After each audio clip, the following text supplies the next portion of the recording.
Fake stalkers. This happened a few years ago. Liz was home alone for the weekend while her parents attended a wedding, and she had invited a friend over, Maya. Maya, who lived just behind Liz's house, agreed to come over. Liz prepared snacks and tea, looking forward to a fun and relaxing day. About 20 minutes later, the doorbell rang. However, it wasn't a normal ring. The person at the door was pressing it urgently, as if in a hurry. When she reached the door and asked, "Who's there?" a rushed voice responded, "Maya." When Liz opened the door, she saw Maya standing there, looking disheveled and breathless. She rushed inside, visibly shaking with fear. Liz quickly led her inside and handed her a glass of water, then asked what had happened. Maya explained that while walking to Liz's house, she had noticed a man staring at her, smiling. Although she tried to ignore him and keep walking, she couldn't shake the feeling that he was following her. She turned around to check if the man was still there, and he was following her. Panicked, she ran to Liz's house, hoping to lose him. But by the time she arrived, the man had vanished. Liz reassured her friend that she was safe inside. They carried on with their plans for the day, but Maya remained uneasy, unable to shake off the fear from her encounter. After a while, both girls got hungry and decided to order a pizza. About half an hour later, the doorbell rang. Liz assumed it was the pizza delivery, so she got up to answer it. Liz walked toward the door. "Who is it?" She called, gripping the doorknob. "Pizza delivery, ma'am." Just as she was about to turn the knob, a piercing scream from upstairs shattered the silence. Maya suddenly screamed from upstairs. "Liz, don't open the door." Her voice filled with panic. Maya rushed down the stairs, yanking Liz away from the door with terrifying force. Liz barely had time to process what was happening before she was pulled back. Startled and confused, she demanded to know what was going on. With fear in her eyes, Maya began explaining everything. She said she had looked out the window and saw the same man who had followed her earlier. Now, he was standing at the door, waiting for them to open it. She believed he had been stalking them and was impersonating the pizza delivery man. Liz hesitated, wondering if Maya was overreacting. Maybe she was just paranoid after all. It was nearly impossible to see his face clearly in the darkness. Maya gripped her wrist tightly, her face pale as she saw Liz stepping toward the door. "Liz, don't. I saw him. It's him. It's the same man." She took a step toward the door. The man spoke. "I saw you run. Don't leave. Open the door and take your pizza." Liz froze. The man's words sent a chill down her spine. Suddenly, she remembered. Earlier that night, while watching Netflix, she had seen something move outside before they even ordered food. A shadow, a flicker, just for a second. But she had ignored it. Maybe it had been him. Snapping back to reality, Liz realized the door was now shaking violently. Maya dragged Liz upstairs into a bedroom and locked the door. The two girls huddled together, listening in terror. The man started pounding on the door, screaming for them to open it. The banging and his increasingly deranged voice sent chills through them. Overwhelmed with fear, Liz immediately called the police. All they could do was sit there, crying and praying for help. After what felt like forever, they heard police sirens. Finally, the man was caught. Liz and Maya were escorted out safely. The police informed them that they had found the body of a murdered pizza delivery driver. His uniform jacket had been stolen, used as a disguise. They had no idea what his true intentions were, but they were lucky. If Maya hadn't recognized him in time, they both might have been his next unfortunate victims. The Bloody Delivery. A quiet, secluded suburban neighborhood with winding streets and houses far apart. My name is Nick, and I'm just a pizza delivery guy trying to make a living. Tonight is cold and rainy, the kind of night where windshield wipers have to work overtime. I've been driving these streets for months now, delivering pizzas to people who barely acknowledge me. It's just a job, nothing special. But tonight, I stopped at the same old house. The house that always orders pizza at the strangest hours. It's so remote and isolated. It feels like it belongs to another universe. I've been here so many times I've lost count, but there's always been something off about it. I parked in front of the isolated house at the edge of town, stopping at the end of the gravel driveway, headlights illuminating the crumbling porch. The house looked like it hadn't been cared for in years. Overgrown grass, dusty windows, darkened by old curtains swaying in the wind. I took a deep breath, grabbed the pizza box, and stepped up to the front door, knocking on the heavy wooden frame that echoed loudly. For a moment, nothing.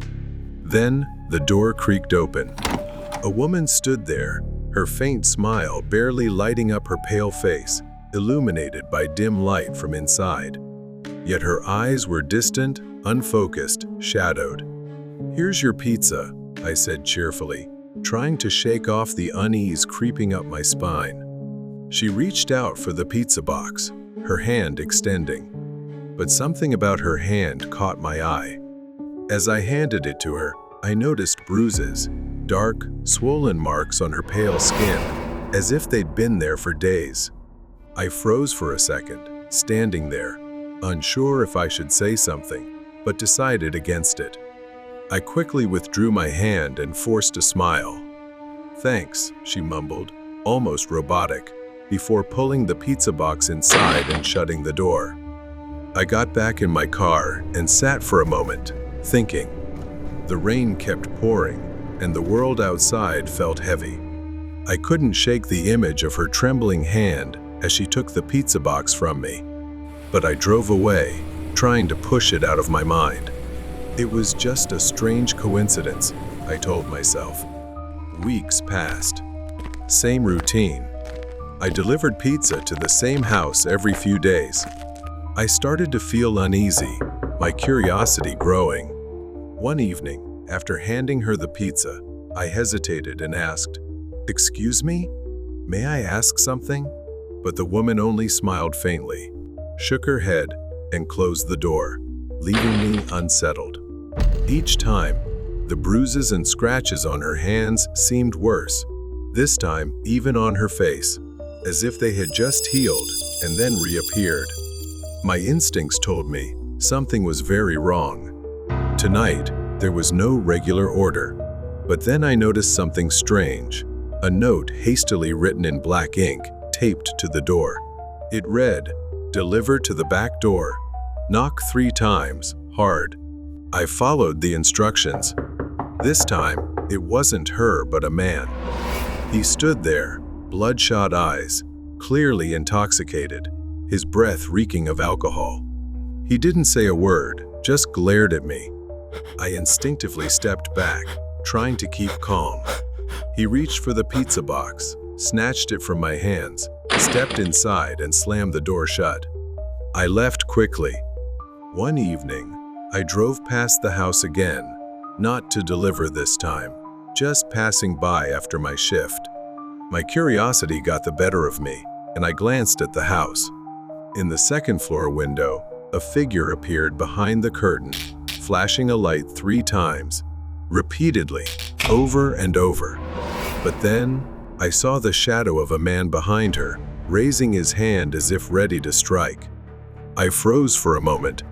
I sat in my car, unable to take my eyes off the house. Something inside me told me I needed to go back. I didn't know what would happen next, but I couldn't ignore it. She needed help. After some thought, I returned to the house, planning to make up an excuse, saying it was a promotional gift for loyal customers. I felt I needed to see the woman again to make sure she was okay. The woman opened the door to pay, her eyes darting down to her hand as if she was deciding whether to say something. I followed her gaze. Then, her hand slowly moved down in an unusual way. She folded her thumb into her palm, then folded all her fingers down. At first, I didn't understand, but then I remembered learning about warning signals. It was the SOS hand signal for help. Before I could react or ask her what was happening, the man appeared behind her and shoved her back. He was still drunk, stumbling toward me with a dark, menacing expression. This time, his face had a fresh scratch, and his clothes were smeared with something unidentifiable, speckled with tiny dark spots. The man looked disoriented, his bloodshot eyes moving sluggishly. He mumbled something incoherent and slammed the door shut. At that moment, I froze in hesitation, unsure if this was my responsibility and whether I was putting myself in danger. Just as I was about to leave, the woman screamed from inside the house. "Help! Please!" Her voice was filled with fear. I dropped the pizza box, instincts kicking in, and rushed through the door without hesitation, quickly moving into the house. I knew a bit about self-defense. I had trained in martial arts for situations like this. As I stepped inside, a scene of chaos unfolded. It was horrifying. She was pinned to the floor, struggling under the man's weight, her face wet with tears, and her hands partially bound. Before I could move, the man charged at me in a fit of rage. But I anticipated the attack, ducked low, and countered with a strong strike to his side, sending him crashing to the floor in pain. Seizing the moment, I pinned him to the floor and used the rope he was tying the woman with to restrain him temporarily, long enough to keep him away from her. He was arrested shortly after, and the truth behind that house came to light. Her name was Angela. The man was her ex-husband. The two had gone through a court-ordered divorce. After she refused to reconcile with him, he kidnapped and tortured her, planning to force her into submission. His recent behavior was the result of a psychotic episode. His obsession turned deadly when she tried to escape. After the incident, I decided to quit my job, unwilling to continue such a dangerous line of work. Angela is now living a happy life with her daughter and her new husband. Nightmare with the delivery person. I am one of those people who hates ordering food over the phone. My kids always criticize me and call me old-fashioned because rain, thunder, or snow, whenever we order food, I always drive straight to the restaurant. What they don't know is that this isn't just a whim. It's a story that's not exactly a pleasant one. I was 12 years old, and it was one of the first times I was allowed to stay home alone. My parents had gone to a friend's party a few blocks away and decided I was old enough to take care of myself. I was thrilled because I could stay home alone and sleep whenever I wanted. That night, I was allowed to order a pizza by myself. At first, my parents waited for the delivery guy, but he was taking too long, so they had to leave. Seeing how excited I was, they left me some money and headed out. As soon as they left, I turned on the TV and cranked up the volume. I knew it would be a long night, so I took the dog out to the backyard. After my parents left, he finally arrived, very late. I heard the sound of a motorcycle stopping outside my house. I stood up and walked toward the door. Maybe the pizza guy had finally arrived. I opened the door and saw a tall, skinny man with a scruffy, bushy beard holding a pizza box. He looked at me with a strange, almost unsettling expression. At that moment, I was hungry and feeling a little uneasy, so I said, You're late. The man stared at me and said, Hey kid, what's your problem? I started to feel weird about his behavior. He seemed almost angry, and his body language became more aggressive. At that moment, I got scared and just wanted to avoid anything bad happening. I quickly handed him the money and grabbed the pizza box from his hands. I apologized and quickly closed the door. I was so scared I nearly slammed it shut. But it didn't stop there. Things got worse. He didn't leave but stood there, almost shouting through the front door. Hey kid, what are you doing? I haven't even counted the money. All the money is there. I cried and apologized. At that point, I just begged him to leave and take all the money. There was silence for a moment, but then the man started yelling again, demanding a tip. He lost control, banging on the door with his fists and kicking it when I didn't respond. After a few seconds, just as suddenly as it started, he seemed to get bored and left. My first instinct was to slowly creep toward the door and peek out the nearby window to check if he was really gone. But as I did so, his face suddenly appeared right in front of me, twisted into a crooked smile, and in his hand, he was holding something. When I realized he was holding a baseball bat, I panicked, frantically hiding under the bed, hoping he wouldn't find me. Meanwhile, he pounded on the door with the baseball bat, and after a few strikes at the lock, the door burst open and he entered my house. He went straight to the wardrobe, where I almost hid, and began smashing it violently. If I had hidden there, my entire body would have been destroyed. He left the room and headed straight for the backyard, suspecting I might escape there. My dog immediately attacked him, but at that moment, I heard my dog whimper. I realized something had happened to him, and I couldn't hold back the overwhelming sadness.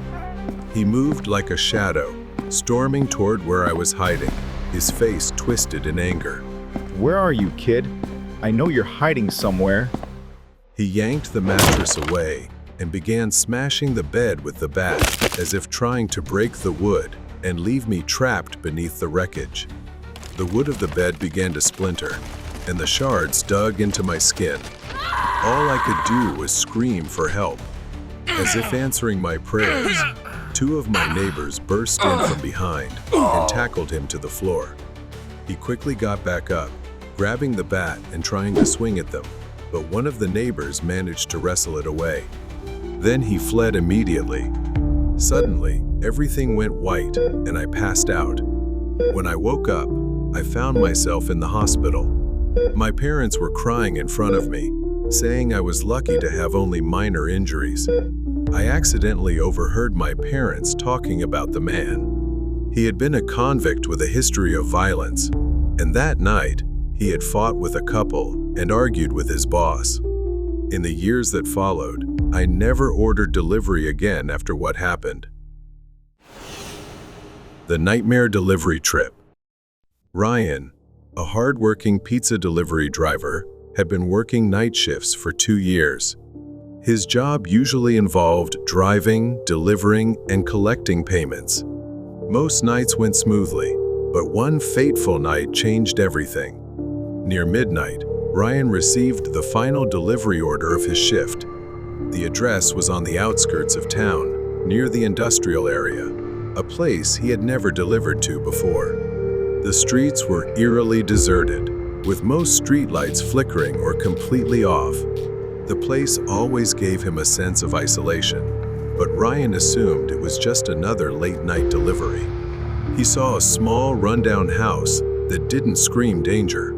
Yet, something felt off about the place. At the end of the driveway stood a tall man wearing a gray coat and jeans. He didn't move.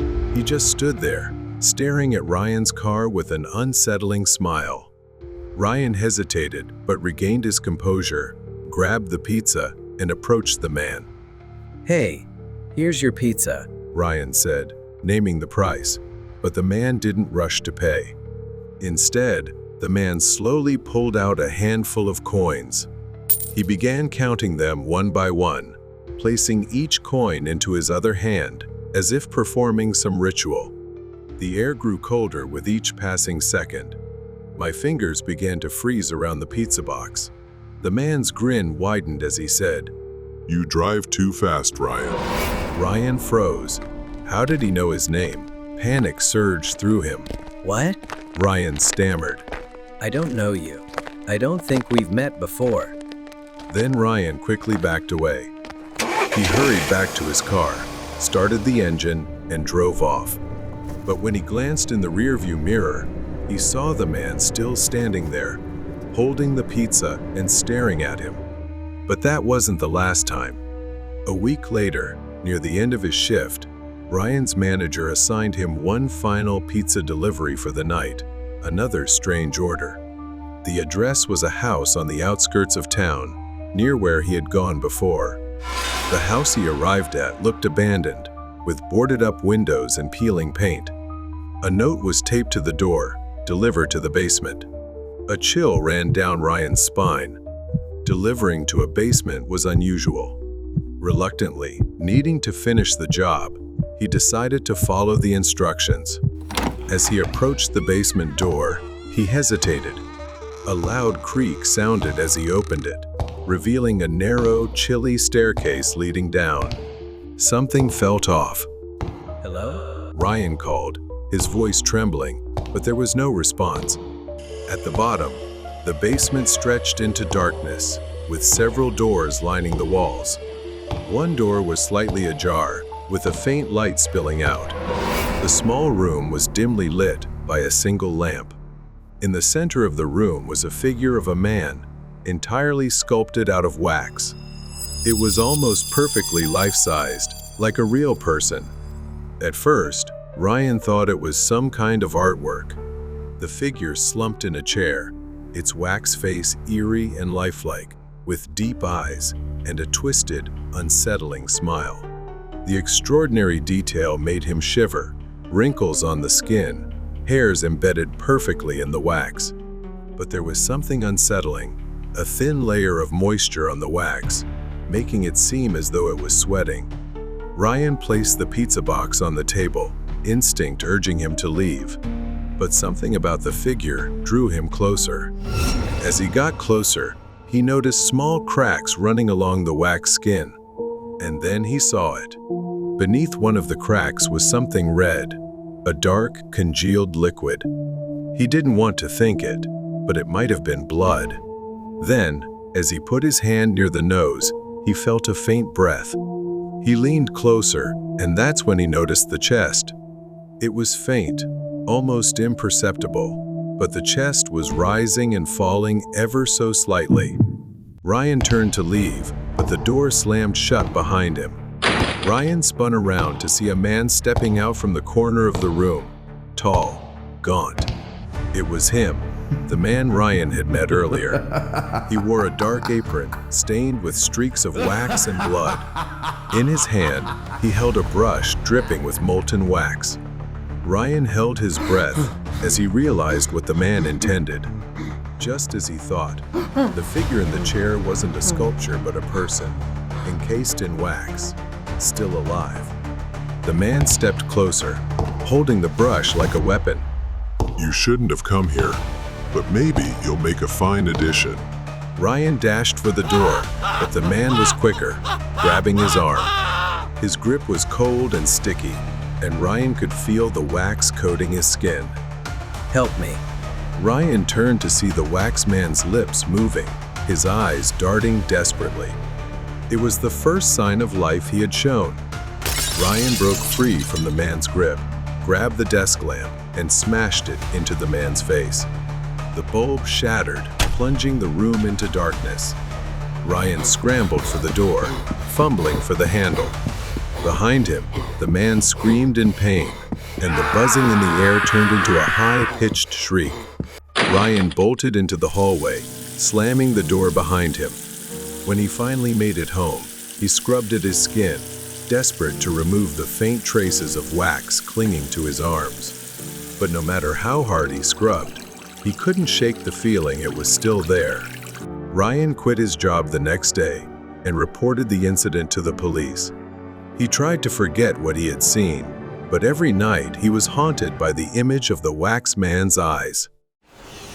The darkness from the Myers house. I used to work for DoorDash a few years ago, wandering through the maze of New York City at midnight to earn a few extra bucks. Tonight was no different, but it turned out to be my last delivery, a job that haunted me long after I left. GPS led me to an unfamiliar part of the city, dark and alien. My destination was an old, rundown fast food joint I'd never seen before. A man came out of the kitchen holding a package. It was red, like rotting meat, and I seriously doubted the hygiene and quality of their food. Handing me the package, the man said it was to be delivered to a place called the Myers House. The old man looked at me with hollow eyes and said to deliver it just before midnight, not to knock, just to leave it at the door. Confused, I asked if I should notify the customer. The man's face darkened. "You don't want to disturb Mrs. Myers. Trust me, it's for your own good and safety." His words lingered as I left. Something felt very wrong about this delivery, and I couldn't help but dwell on the strangeness of it all. In the drizzling rain, GPS led me down an abandoned road, miles away from any familiar part of the city. Soon, a shape emerged in the mist, the Myers house. The building loomed before me, old and decrepit, with boarded-up windows. I checked the address again. It matched. A dim light flickered on the porch, but there was no doorbell. I hesitated, then knocked on the heavy old door. The sound echoed in the silence, but there was no answer. I knocked again, harder, and the door creaked open just enough to reveal a face. A pale woman appeared in the gap. She whispered, "Didn't he tell you not to knock?" I stammered an apology, then made an excuse. It's so dark, and I didn't want to leave the food outside." She gave a strange smile, her bony fingers brushing against mine as she took the package. They were icy cold, the chill seeping into my bones. At that moment, a loud clap of thunder boomed outside, and rain began pouring down. I groaned at the thought of heading back out into the storm. She looked at me. "You can wait here. Perhaps a cup of tea while you warm yourself?" Exhausted and soaked, it being my last shift, I figured it wouldn't hurt. So, I stepped inside. I followed her inside, surprised by the stark contrast to the exterior. A large stone fireplace cast a warm glow across the luxurious living room. The woman introduced herself as Eleanor and offered me tea. I sat down, feeling a bit uneasy. She began offering me dessert, but I declined. Then her expression shifted. Eleanor's smile grew dark and menacing. Suddenly, something gleamed, a butcher knife in her hand. I froze, realizing the hunger burning in Eleanor's eyes. Panic overtook me. My head spun as I tried to stand, but my legs felt leaden, my movements sluggish. I could barely lift my arms. I forced myself to stand, reaching for anything I could use as a weapon. My hand closed around a brass candlestick. As Eleanor lunged, staggering, I swung with all the strength I had left. The candlestick connected with a sickening crack, sending her sprawling to the floor. Her bony fingers clawed at the carpet, dragging her broken body toward me, the hunger in her eyes burning brighter. Taking advantage of the brief respite, I staggered toward the front door, fumbling for the handle. With desperate strength, I yanked the door open. I didn't look back as I ran into the storm. I kept running until I saw and flagged down a passing car, collapsing onto the wet sidewalk. The last thing I saw was a stranger's worried face as I blacked out. I woke up in a hospital room and was told I had been drugged with sedatives. Even more shocking was that the restaurant where I had picked up Eleanor's order had vanished. It didn't exist on GPS. I can't help but think there are still hidden restaurants scattered across the city, secretly catering to the midnight cravings of cannibals I'll never understand. The delivery trip was trapped. Leo, a delivery driver working for Amazon, found himself trapped in an unimaginable situation. After a routine delivery took a dark turn, he was making his final delivery of the shift during a heavy thunderstorm. The rain made driving difficult, and he was unfamiliar with the area. The storm calmed slightly after 15 minutes of waiting. Leo glanced at the package on the passenger seat. Might as well get this over with. He sighed.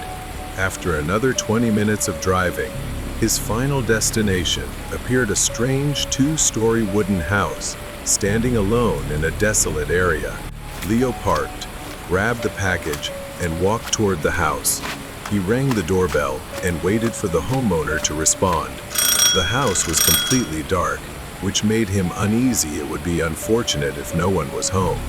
He waited, but there was no answer. He rang the doorbell again. Still nothing. Just as Leo turned to leave, he suddenly heard faint footsteps approaching the door. A few seconds later, the door creaked open, revealing a thin man with dark circles under his eyes. He just stood there, staring at Leo, without saying a word. Sorry for the delay. Here's your package. Leo said, handing it to the man. The man took the package and gave a strange smile. As Leo turned to leave, the man spoke. Would you like to join us for a birthday party? It was an odd request, so Leo politely declined, saying, Oh no, thanks. I have a long drive home, and it's already late. The man began talking about how no one had shown up for his daughter's birthday, and how nice it would be if Leo could stay for a bit. Feeling guilty about the late delivery, and sorry for the child, Leo decided to stay for a little while. As Leo stepped inside, he noticed there was no electricity, only the faint glow of candles, creating an eerie atmosphere. He quietly followed the man, the house so silent that he could hear their footsteps on the wooden floor.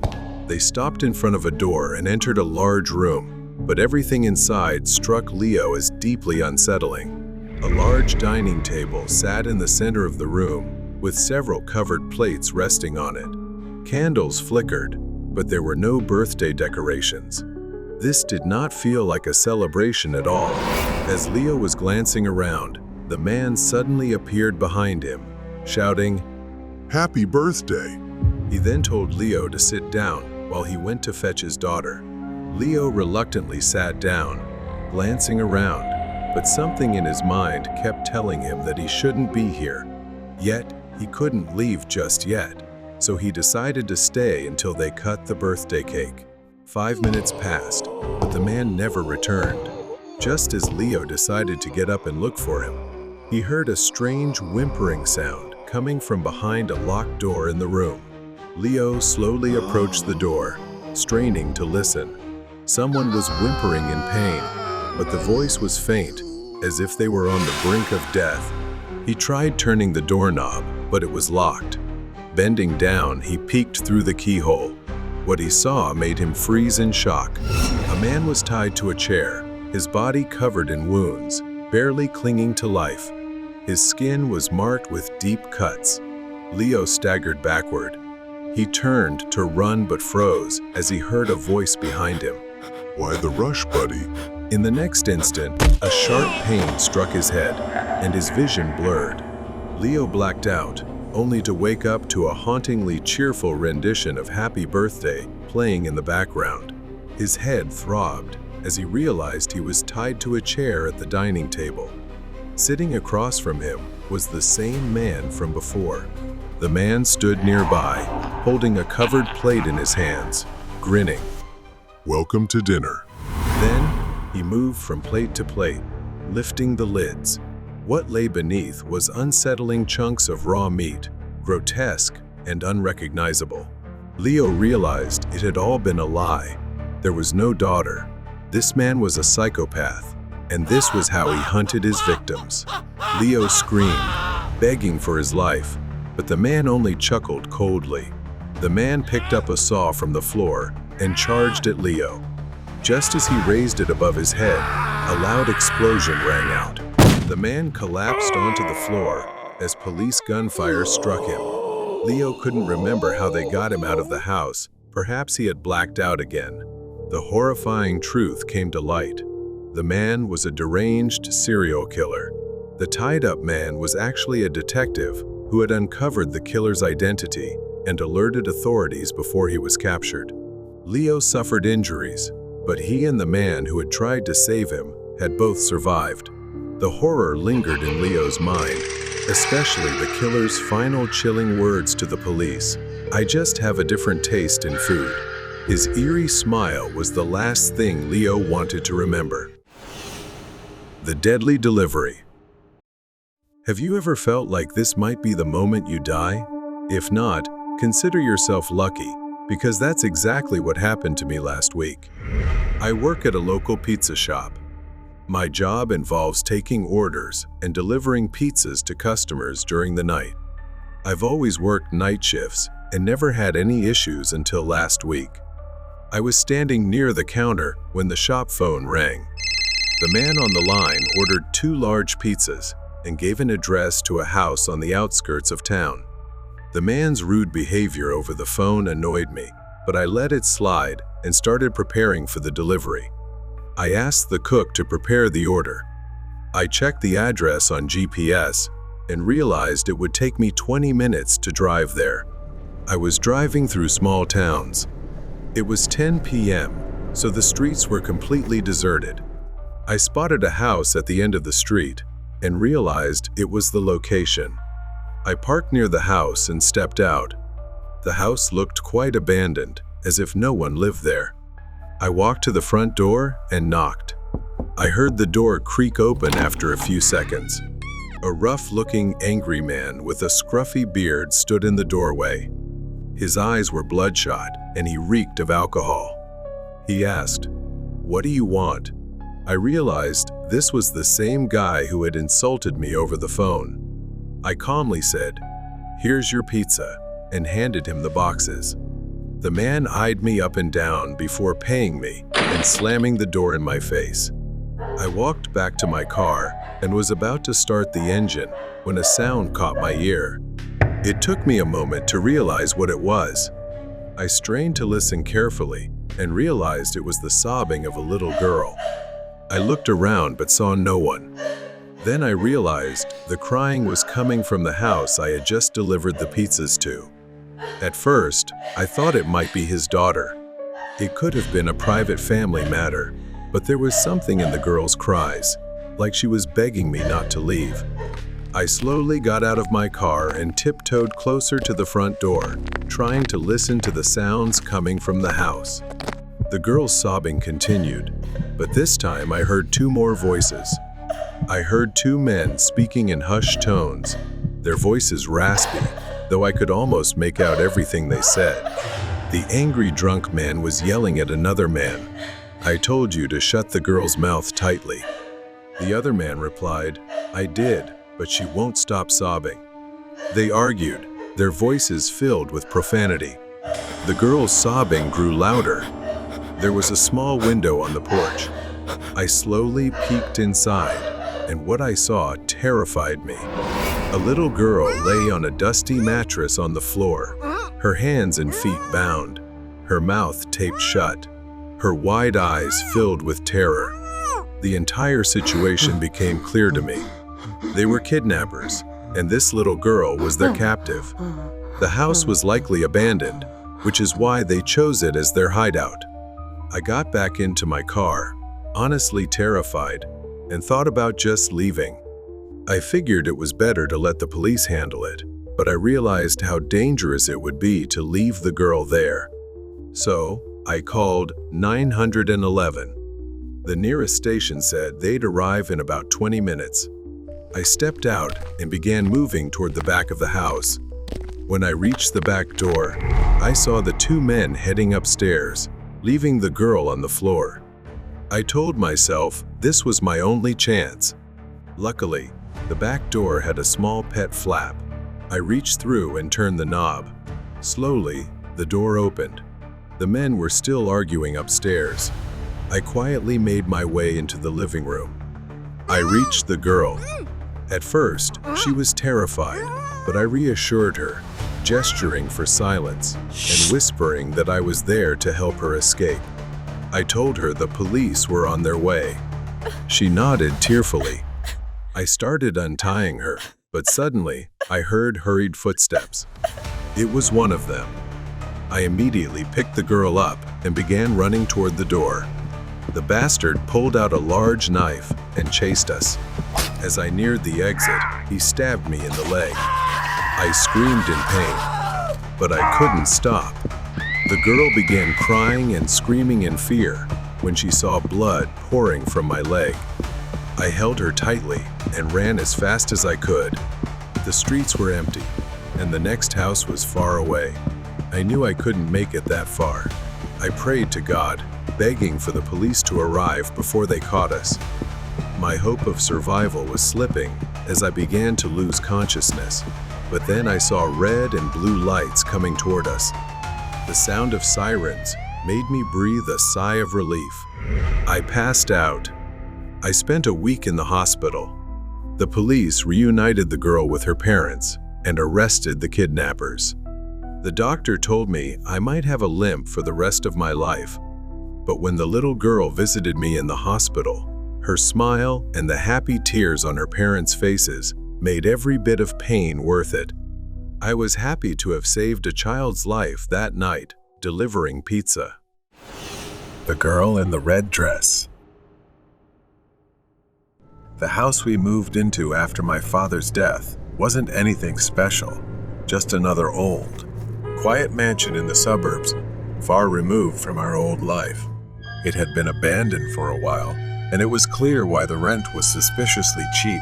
Overgrown grass and neglected old furniture gave it a forgotten feel. But to my mother, it was home. I was 20 years old, and I dealt with my grief in my own way. Not long after we moved in, I began noticing small things slowly emerging in the house. But the sounds of whispers, creaking noises made me uneasy and anxious living there. It started with scratching, soft, persistent, on the other side of my bathroom door. At first, I ignored it, hoping it was just my imagination. But night after night, the sound continued. Then came the knocking, sometimes at the front door, sometimes at the window. It always came around midnight, but no one could possibly be there. We kept the gate locked, and no one could enter the yard. Yet the knocking continued. I told my mother. She dismissed it, saying, "It's just an old house." But I knew the house wasn't just old, it was holding on to something. One night, I invited my friend Joe to stay over. We were sitting in my room talking about school when we heard voices coming from the kitchen. It was well past midnight. Everyone should have been asleep. Out of curiosity, we pressed our ears against the door. A conversation was happening just outside, but we couldn't make out a single word. We tiptoed into the hallway, but the kitchen was empty, dark, cold. We checked the entire house, nothing. Everyone was asleep. The voices were gone, leaving only a chilling silence. A few weeks later, my brother decided to test his luck. He and his friends thought it would be fun to play with a Ouija board in my room while I was away. They thought it was just a silly, superstitious game. At first, nothing happened. They laughed awkwardly, asking questions but receiving no response. Then one of them froze. His face turned pale, his body stiff like a statue. Without a word, he bolted from the room, his friends close behind, terror in their eyes. Once outside, the guy finally spoke. He had seen her, a girl, standing at the bathroom door, wearing a red dress, her hand on the knob, staring at them. He said she couldn't have been older than 13, and her eyes were filled with something he couldn't describe. Fear, anger, curiosity. When my brother told me this, I thought he was just trying to scare me. Of course, I didn't believe him. Why would I? I had never seen her. But the story haunted me, lodged deep in my mind like a splinter I couldn't remove. Later, I had a birthday party at a friend's house. Jordan, a friend of mine, got drunk, so I took him to my room and told him to stay there until he sobered up. He collapsed onto the bed and fell asleep. Later, I went to check on him.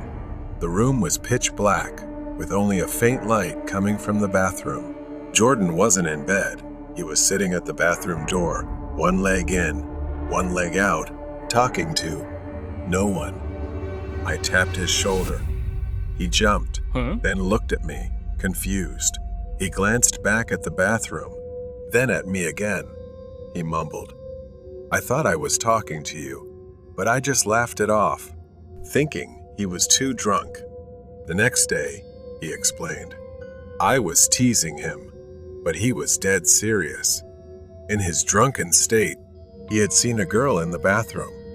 She was wearing a red dress, standing in the middle of the bathroom, asking why he was there. And when I walked in, she disappeared.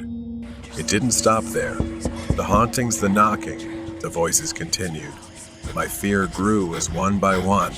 People close to me began talking about an entity that I had never seen in this house. I left my room and went to talk to my mother. While we were on vacation, my aunt and uncle stayed at the house. When we returned, they were sleeping on the living room floor, terror etched across their faces. They said the shower in my room kept turning on by itself, and the radio too, making it impossible for them to stay inside. My mother had no choice but to confront the landlady, who initially denied everything. But the truth came out. The landlady's mother had lived in this house as a teenager with her twin sister, who had ended her life in the bathroom wearing a red dress. It was all true. The red dress, the girl, the spirit trapped within the walls of our home. I didn't know how I was going to convince my mother to leave, but since we were struggling financially, it was piling up. So I had no choice but to stay in the house a little longer. The girl in the red dress. The days that followed were tense, filled with a thick sense of unease that blanketed the house. My mother decided we should move out and find a new place to live. However, things weren't settled yet, and we faced difficulties. So we had to stay in the house a little longer to figure things out. That was our last night in the house. I couldn't sleep. The woman in the red dress kept lingering, haunting my mind. I lay in bed, wrestling with these thoughts until I couldn't take it anymore. I needed to see the house one last time. I got out of bed and walked through the dark hallway. I headed to the bathroom, where it all began. As I reached the bathroom, a chill filled the air, heavy with tension. I hesitated at the doorway, feeling something preventing me from turning on the light. I stepped inside, the cold tiles pressing against my feet, and then I felt another presence in the room. Fear gripped me tightly. Her presence was so strong, I could feel her breath on the back of my neck. I didn't dare turn around, didn't dare move. As I stood in the darkness of the bathroom, a cold hand rested on my shoulder, and a flood of images of the girl in the red dress filled my mind. It was as if she was showing me her story. Buried for decades, the girl, now known to me as Maria, had lived in this house long ago. She was intelligent and talented, but her life was full of suffering because her twin sister was always more favored for her beauty. Everything about Maria seemed overshadowed by her sister. As the years passed, she felt trapped in her own home, living in her sister's shadow, who seemed to have everything Maria longed for. The breaking point came when her sister fell in love with a man. They planned to marry, with their parents' blessing. But Maria, who had quietly loved the same man, was devastated. Even her own chance at happiness was taken from her. Unable to bear the pain, Maria spent much of her time in the small bathroom. It became her sanctuary, the only place where she could escape the suffocating presence of her sister, and the life she felt was never meant for her. One night, overwhelmed by sorrow and loneliness, she made a tragic decision. She thought that leaving this world would make things better, and she ended her life in that very bathroom. Her sister, consumed by guilt, left the house in grief, but Maria's spirit remained bound to the house, trapped in the place where she had taken her own life. As the images faded, I understood the profound despair of Maria. Her spirit had lingered all these years, waiting for someone to recognize her pain. But now, as I stood there in the bathroom, I felt a strange connection with her. The sorrow that had once filled the room was replaced with an intense urge to help her find peace. I whispered, trembling. calling Maria's name. I told her, "I understand what you've been through. You don't deserve to be so alone. I'll leave, and you don't need to stay here anymore. It's time to let go and find peace." In that moment, the cold hand on my shoulder lifted. The oppressive air slowly began to ease. For the first time since we moved in, it felt as if the house itself had released its hold on her after all this time. That night, I slept in my bed without fear, no knocking, scratching, or voices. Everything had disappeared. Perhaps she had finally left, freeing herself from the chains she had once forged. The next morning, as we packed the last of our belongings into the car, I looked back at the house one last time. The sun shone brightly, casting a warm glow over the old, stately mansion. As we drove away, I felt that Maria had found the peace she longed for. The house was just a house now, no longer haunted by the sorrow of the past. And though I know I will never return, I will always remember Maria, the poor girl in the red dress, who finally found the freedom she had been denied in life. The neighbor's dark secret. I often have insomnia, so I often choose to stand at the balcony door, looking out at the quiet neighborhood. I live in a really isolated neighborhood. The houses around here are not right next to each other, although I do have a neighbor who has a fence that I can see over if I stand on the balcony. I'm not being nosy or anything, but that night, I was looking into his yard. I've never met him because that neighbor just moved in, but I assume he lives alone because there's only one black truck parked in his yard. Today, I continued to go to the balcony and look at his yard. The truck had been missing for a week. I played the game of observing the truck at night and theorizing about its purpose, even though that was none of my business. Suddenly, one day, I saw him. My neighbor walked out of the house, dragging something. It looks like it's a long, black bag. It looked quite heavy, and it took him a lot of strength to pull it. On the ground, there is a leak of something that looks thick. He struggled to lift it, then pulled it toward the truck, sliding the side door open. He stuffed the bag into the trunk before driving away, then glanced around as if checking to make sure no one was watching. I stood there, my mind spinning.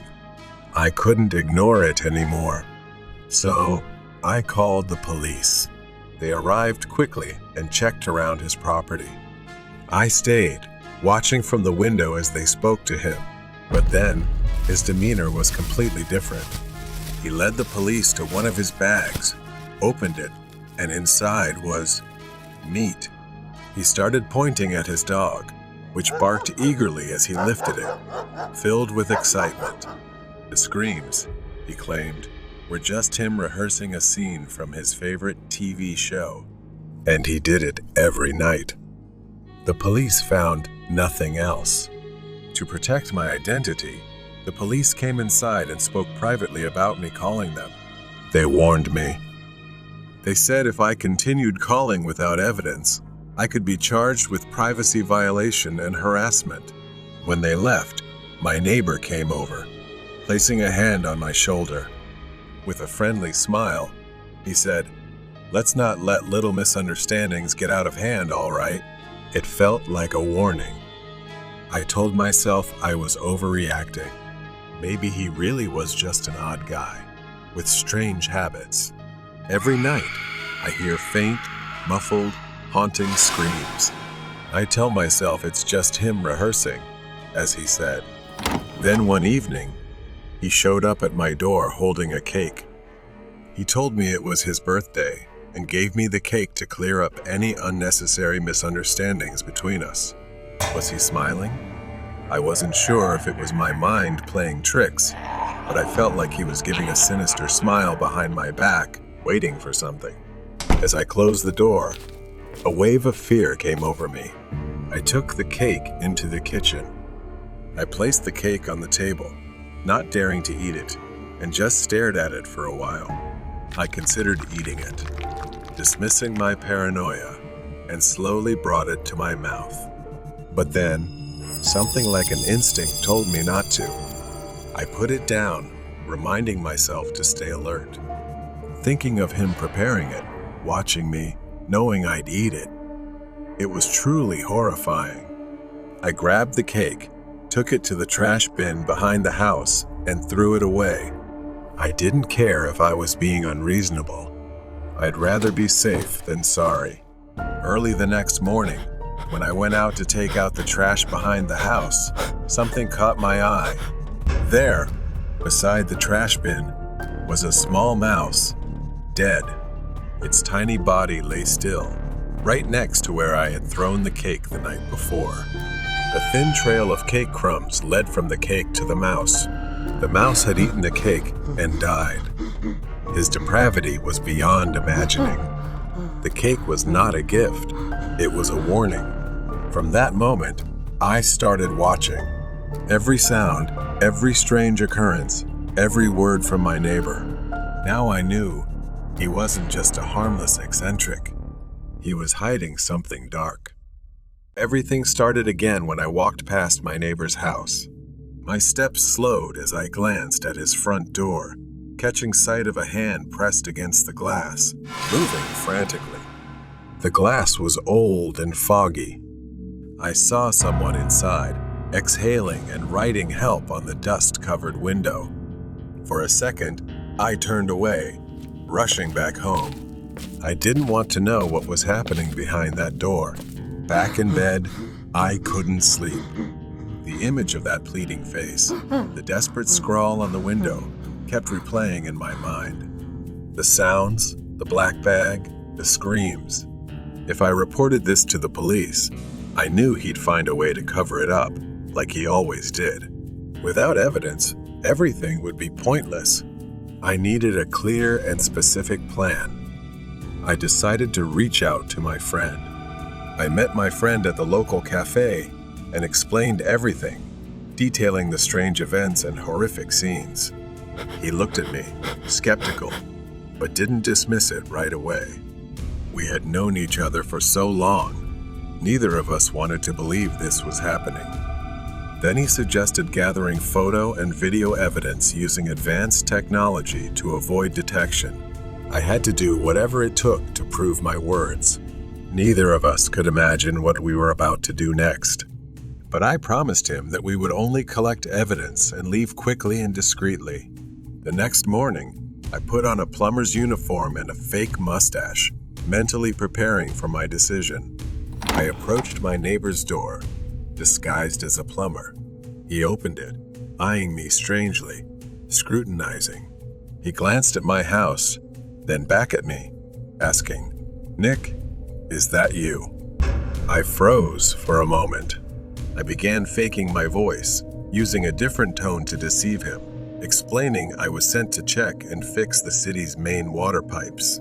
At first, he seemed suspicious and told me to wait a moment before closing the door. I stood outside, not knowing what he was doing inside, waiting and adjusting my glasses. But eventually, he acted friendly and allowed me inside. As I entered, the house was much tidier than I had expected, and nothing suggested he was a murderer. As I pretended to inspect the pipes under his kitchen sink, he stayed close, following me throughout the house. My every move was under his watch. I hadn't anticipated this. His presence was a constant reminder that one wrong move could be my last. I racked my brain for a way to separate myself from him. Then, an idea struck.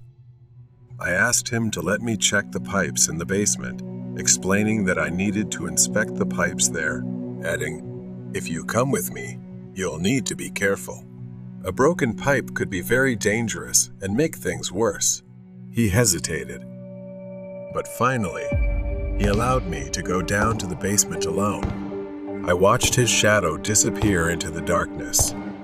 I turned my attention to the house, moving quietly, looking through every corner, hoping to find something out of place. And then I saw it, an edge jutting out along a wall, as if something was being hidden. My fingers brushed along the edge, feeling the rough texture beneath my hand. With a gentle push, The panel creaked open, releasing a foul stench that made me nauseous. I hesitated. Well, would I pro? The smell was nearly unbearable, but curiosity overpowered my fear. I cautiously stepped closer, peering inside. There, in the dim light, I saw a long streak on the floor leading to black bundles that were oozing blood. Then I saw dozens of bodies, skeletal remains intertwined with decomposing corpses. Just as I was about to turn and escape, a cold hand gripped my shoulder. "Hello, my neighbor," a familiar voice whispered in my ear, full of malice. I felt the pressure of his grip tightening, but before I could react, he shoved me forward, standing in front of the door, blocking my only exit. His eyes showed satisfaction. I reached for my phone and pressed the emergency alarm button, just as my friend and I had planned beforehand. He quickly snatched the phone from my hand. Then there was a crackling sound as he crushed it underfoot. I realized I was truly trapped. The police stormed into the house unexpectedly. My friend, true to his word, had taken action when he received my emergency signal. He had told me beforehand that he would alert a trusted officer in case anything happened. The neighbor began to flee, but during the pursuit, he couldn't escape our plan. He was caught and couldn't deny the overwhelming evidence. When I handed over all the footage and he was taken into custody, I lay in the hospital thinking about what I'd been through. I had come closer to death than I ever imagined. I regretted nothing. The Cursed Game. The Willis family's house, her neighbors, stood quietly at the end of a dimly lit street. The sun was setting, casting an orange glow over the neighborhood. Lily, who had done many jobs before, was starting her first day babysitting this time. The cozy living room was scattered with toys. Lily was greeted by Angie, a curious little girl. After listening to the parents' instructions and seeing them leave, the house was left to the two of them, growing silent. Angie leaned forward, her eyes lighting up mischievously. Let's play a game. Call Mary. Lily froze, letting out a nervous giggle. Angie tugged on Lily's sleeve, her wide eyes pleading. Please, Lily. Just this once? I won't ask for anything else. Lily hesitated, but Angie's persistence made her relent. Angie explained to Lily that they had to go into the bathroom, turn off all the lights, and say her name 3 times in front of the mirror. If they did, Mary would appear. They must not let the candle go out. Lily didn't really believe it and thought it was just a made-up game. The bathroom was dimly lit by flickering candles. Lily stood in front of the mirror. She took a deep breath and said, All right, just this once. and they'd go to bed. She called the woman's name. Before she could finish, Angie gasped and backed away, saying she didn't want to play anymore. Lily reassured her, saying it was fine, just a game, and it would end now. Then they'd go back to the room, just as they were about to leave. But then the candles suddenly went out. The room plunged into darkness. An icy chill swept over them. Lily led Angie out of the bathroom, but the house lights flickered erratically. From the bathroom, a soft whisper echoed throughout the house. Lily froze. Angie began to tear up and asked her, What's that sound? Before Lily could react, a figure, a woman, emerged from the bathroom, her hollow black eyes and mouth oozing a horrifying black sludge. Clutching Angie's hand, she began to step back. Together, they ran and hid in the dining room. Lily tried to turn on the lights, but they didn't work. It was as if they were trapped in another world. Lily pulled Angie under the dining table to hide from the ghost's pursuit. Through the gap beneath the tablecloth, Angie saw her bare feet shuffling closer. The floor creaked with each step. Lily ran to the bathroom. She quickly grabbed the matchbox from her pocket and lit the candles. Her hands trembled as she tried, but the flame refused to catch. It was too late. Behind Lily, she appeared, her distorted smile widening as she raised a pair of scissors. Lily panicked, dropping the matchbox and crawling backward, sobbing as she begged for mercy in vain. When Lily locked eyes with her, she felt pain engulf her entire body. She could do nothing but stare, the feeling worse than death. As the scissors slowly moved toward Lily's body, ready to tear through her skin and claim her life, Lily thought it was over. Then she heard the cry of a child. Suddenly, the lights came back on. Angie stood holding a candle and screamed. Leave her alone. Seeing this, Lily chanted her name 3 times to end the game. The candle suddenly flared to life. A piercing scream shook the house as she dissolved into a cloud of black smoke. Angie clung tightly to her. She's gone, right? Lily nodded, but her eyes remained fixed on the dark bathroom door. The Willis parents returned to find Angie asleep, with every light in the house on. Lily managed a tired smile. That day was Lily's first and last day as a babysitter. She had seen many things in her life, but nothing compared to what happened that night. Even if you don't believe, don't take the risk. Behind the neighbor's door. It was December, and the neighborhood had started decorating for the holidays. I knew all my neighbors, and they were all very friendly. The neighbors lit up the streets with their festive displays. Paul, our neighbor to the right, was no different.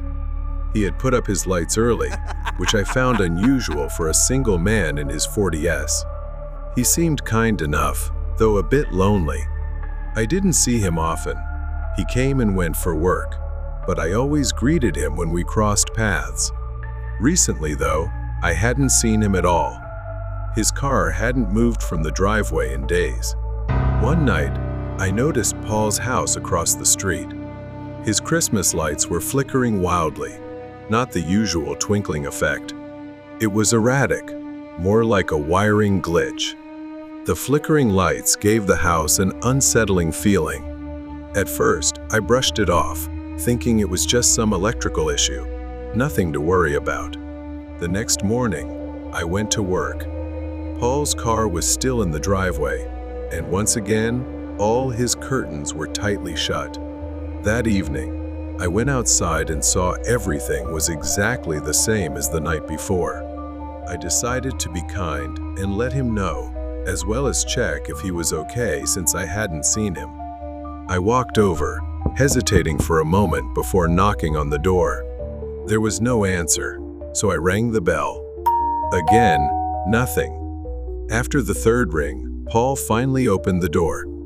Paul greeted me with a forced smile. I told him about his flickering Christmas lights and how I just wanted to make sure everything was okay. I asked if he was okay, since I hadn't seen him in a while. He said he just wasn't feeling well. From the way he spoke, I felt his demeanor was awkward and cold. I noticed when he raised his hand, there were black smudges or soot on it. I glanced down briefly, and he immediately pulled his hand back behind him. Then I heard something from inside the house. At first, I thought I was imagining it, but it sounded like a child's voice. Paul didn't have any kids. I was about to ask if he heard it too, but I decided against it. It sent a chill down my spine. I glanced at Paul, but he didn't seem to notice. The sound seemed to come from deep within his house, distant and muffled. His expression didn't change, but there was a coldness in his eyes. I was about to leave, but something inside me, an indescribable feeling, held me back. Then I decided to go back. He was about to close the door when he seemed surprised to see me return. I awkwardly made an excuse, asking if I could borrow some tools to fix a pipe. He politely and courteously invited me into the house. While Paul was rummaging through things in the living room, I asked if I could use the bathroom. On the way, I noticed something strange, a bookshelf in an almost empty room. It was placed in an oddly conspicuous spot and had a few stacks of cardboard boxes. As I got closer, I noticed dark stains on the walls and smudges on the bookshelf. They looked strange. Drawn by the oddity, I tried to take a closer look. Is it making a knocking sound? I thought I heard something and slowly moved closer to investigate.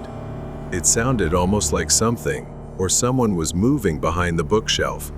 Just as I reached out to touch it, Paul suddenly appeared in the doorway, asking, What are you doing? I quickly lied, saying I was just admiring some of the books. Glancing at the bookshelf, I smiled and asked, Do you enjoy detective and mystery stories too? Let's talk about them. but he gave a forced smile and nodded. Sure. Now can you leave? Seeing this, I decided to leave. After leaving, my mind was filled with questions. Why was Paul acting so strange? Why did that room feel so unsettling? It left me with a genuinely weird and uneasy feeling. I decided I would keep a closer eye on him for my own safety. A few days later, I kept observing and devised a plan. I stood in front of Paul's house with some pastries in hand, ready to knock and invite him to a Christmas gathering. As usual, Paul politely declined the invitation, but mentioned he might stop by later. A few minutes later, I saw Paul leave his house, get into his car, and drive off to somewhere suspicious. Seizing the opportunity, I cautiously made my way to the back of his house. He might return quickly, since the back door wasn't locked. I hesitated for a moment, considering leaving, unsure if this was the right thing to do. But then my eyes caught something that made me realize I couldn't hesitate any longer. I saw it, the trash can outside Paul's house. Items that didn't belong, rags stained with dark streaks and dried specks that looked like blood, and even children's clothing. I couldn't ignore it anymore. The door creaked open, and I slipped inside. The house was silent, eerily still. I cautiously moved toward the bookshelf I had seen and suspected earlier. As I approached the shelf, I fumbled around and noticed a book sticking out oddly. I grabbed it and pulled it out. As I pulled it, the bookshelf suddenly shifted, revealing a dark space that looked like a hidden room. I stepped inside and was utterly horrified. The room was a chaotic mess, boxes, shattered items, and strange objects scattered everywhere. In the far corner, something moved in the shadows. I took another step forward, feeling the weight of the air pressing down on me. Then, there he was, a little boy, trembling and trapped in the basement, his wide eyes filled with fear. My first instinct was to help the boy. I barely managed to remove the gag from his mouth when footsteps echoed through the house. Paul was back. My worst fear had come true. I quickly crouched down and whispered urgently to the boy, telling him to stay quiet as I guided him to hide. I hurriedly ran to find a different hiding spot, but Paul already suspected someone was in the house and began searching. He discovered me when I carelessly let part of my shirt show. He stomped on my shirt and said, You shouldn't have come here. Before I could react, Paul grabbed a nearby baseball bat and began swinging it forcefully at me. I barely dodged the first blow. Objects shattered around me. I rushed toward the kitchen, hoping to distract him and keep him away from the boy. My hand grabbed a pepper shaker, and I threw it into Paul's face to obscure his vision. But it didn't faze him at all. Taking advantage of his momentary blindness, I grabbed a frying pan and struck him on the head, forcing him to stagger back. The blows he landed on me left painful bruises, and his strength was greater than I had anticipated. I kept running to distract him, but I realized too late that he had gone down to the basement to find the boy. I called the police and ran down, throwing objects to distract him. I shouted at him to surrender, warning him that he would spend the rest of his life in prison. Paul pretended to surrender or negotiate, but he immediately launched a surprise attack when I let my guard down. Once again, I found myself at a disadvantage. He grabbed my neck and began choking me as I desperately reached for a glass bottle nearby, but I couldn't grasp it. I was nearly losing consciousness from the strangulation when, unexpectedly, the boy screamed, distracting Paul and giving me an opening. I seized the moment, grabbed the bottle, and struck him on the head. With a painful groan, Paul staggered back and finally released his grip on my neck. I quickly got up, pulled the boy up the basement stairs, and locked every door behind me. The police arrived within minutes, surrounding Paul's house. Paul was arrested, but what they uncovered left me horrified. The boy had been abducted from a completely different town and had been held in the basement for over 4 days. As for the flickering Christmas lights, the boy was a genius who had somehow figured out how to manipulate them from the basement as a cry for help to attract someone's attention outside. The nightmare was finally over. I was relieved that the boy was reunited with his family. I hoped he would go on to live a normal life and overcome this ordeal. Mystery buried under the snow. Rian had never truly clicked with Tyler, but they were still friends. Their relationship had always been complicated, marked by their differences in personality. Tyler was a complex, reserved guy with hidden corners of his life he never let anyone see. On the other hand, his mother, Diane, was the opposite, controlling, invasive, and suffocating. She seemed like a constant weight on his shoulders, though Tyler never outright said so. Their mother-son relationship might seem normal at first, but something about it never truly felt right. Diane constantly monitored Tyler with endless calls, texts, and surprise visits. He was never truly at ease during outings with friends, always explaining that he couldn't stay long because his mother would worry. When Tyler finally moved out, Rian thought things would change for him. Diane paid his rent, of course, so she couldn't entirely let go, but Tyler initially seemed more at ease. But that didn't last. He started avoiding people, skipping gatherings, and dodging calls. Rian thought Tyler was just adjusting to his new life, but one day, Rian ran into him. Tyler, looking exhausted, waved him over and asked for help fixing a leaking faucet. When Rian entered Tyler's apartment, everything seemed normal at first. However, there was an unsettling heaviness in the air. He noticed the backyard through the kitchen window was unusually dark. At first, Rian thought it was someone in the yard, but upon closer inspection, he realized it was a massive snowman. Rian frowned, jokingly pointing at it. Who makes a snowman that big? Tyler didn't reply, merely gesturing for him to focus on the faucet. Rian stepped into the kitchen, scanning the area for the faucet. As he approached the sink, something caught his attention. Tiny blood-red spots on the floor near the sink, scattered unevenly. At first, he thought Tyler had cut himself while cooking or something similar. That's not unusual for someone as clumsy as him. At first, they weren't clear, but upon closer inspection, something seemed off. The stains weren't random. They seemed to form a trail leading out to the yard. His brows furrowed in confusion, but he didn't react immediately. Tyler stood nearby, distant, as if lost in thought, staring blankly at the TV. As Rian knelt down to continue inspecting the faucet, something faintly glinted under the sink, catching his attention. It was a shiny keychain, stained with dried blood. Rian's hand trembled slightly as he picked it up, immediately recognizing it. It belonged to Diane, Tyler's mother, the one she always carried with her. Panic set in as he realized something was wrong. At that moment, Rian turned and saw Tyler, even though he'd heard him in the living room just seconds earlier, seemingly watching TV. His expression was blank, and he seemed unfocused. Why is there blood on this? What's going on?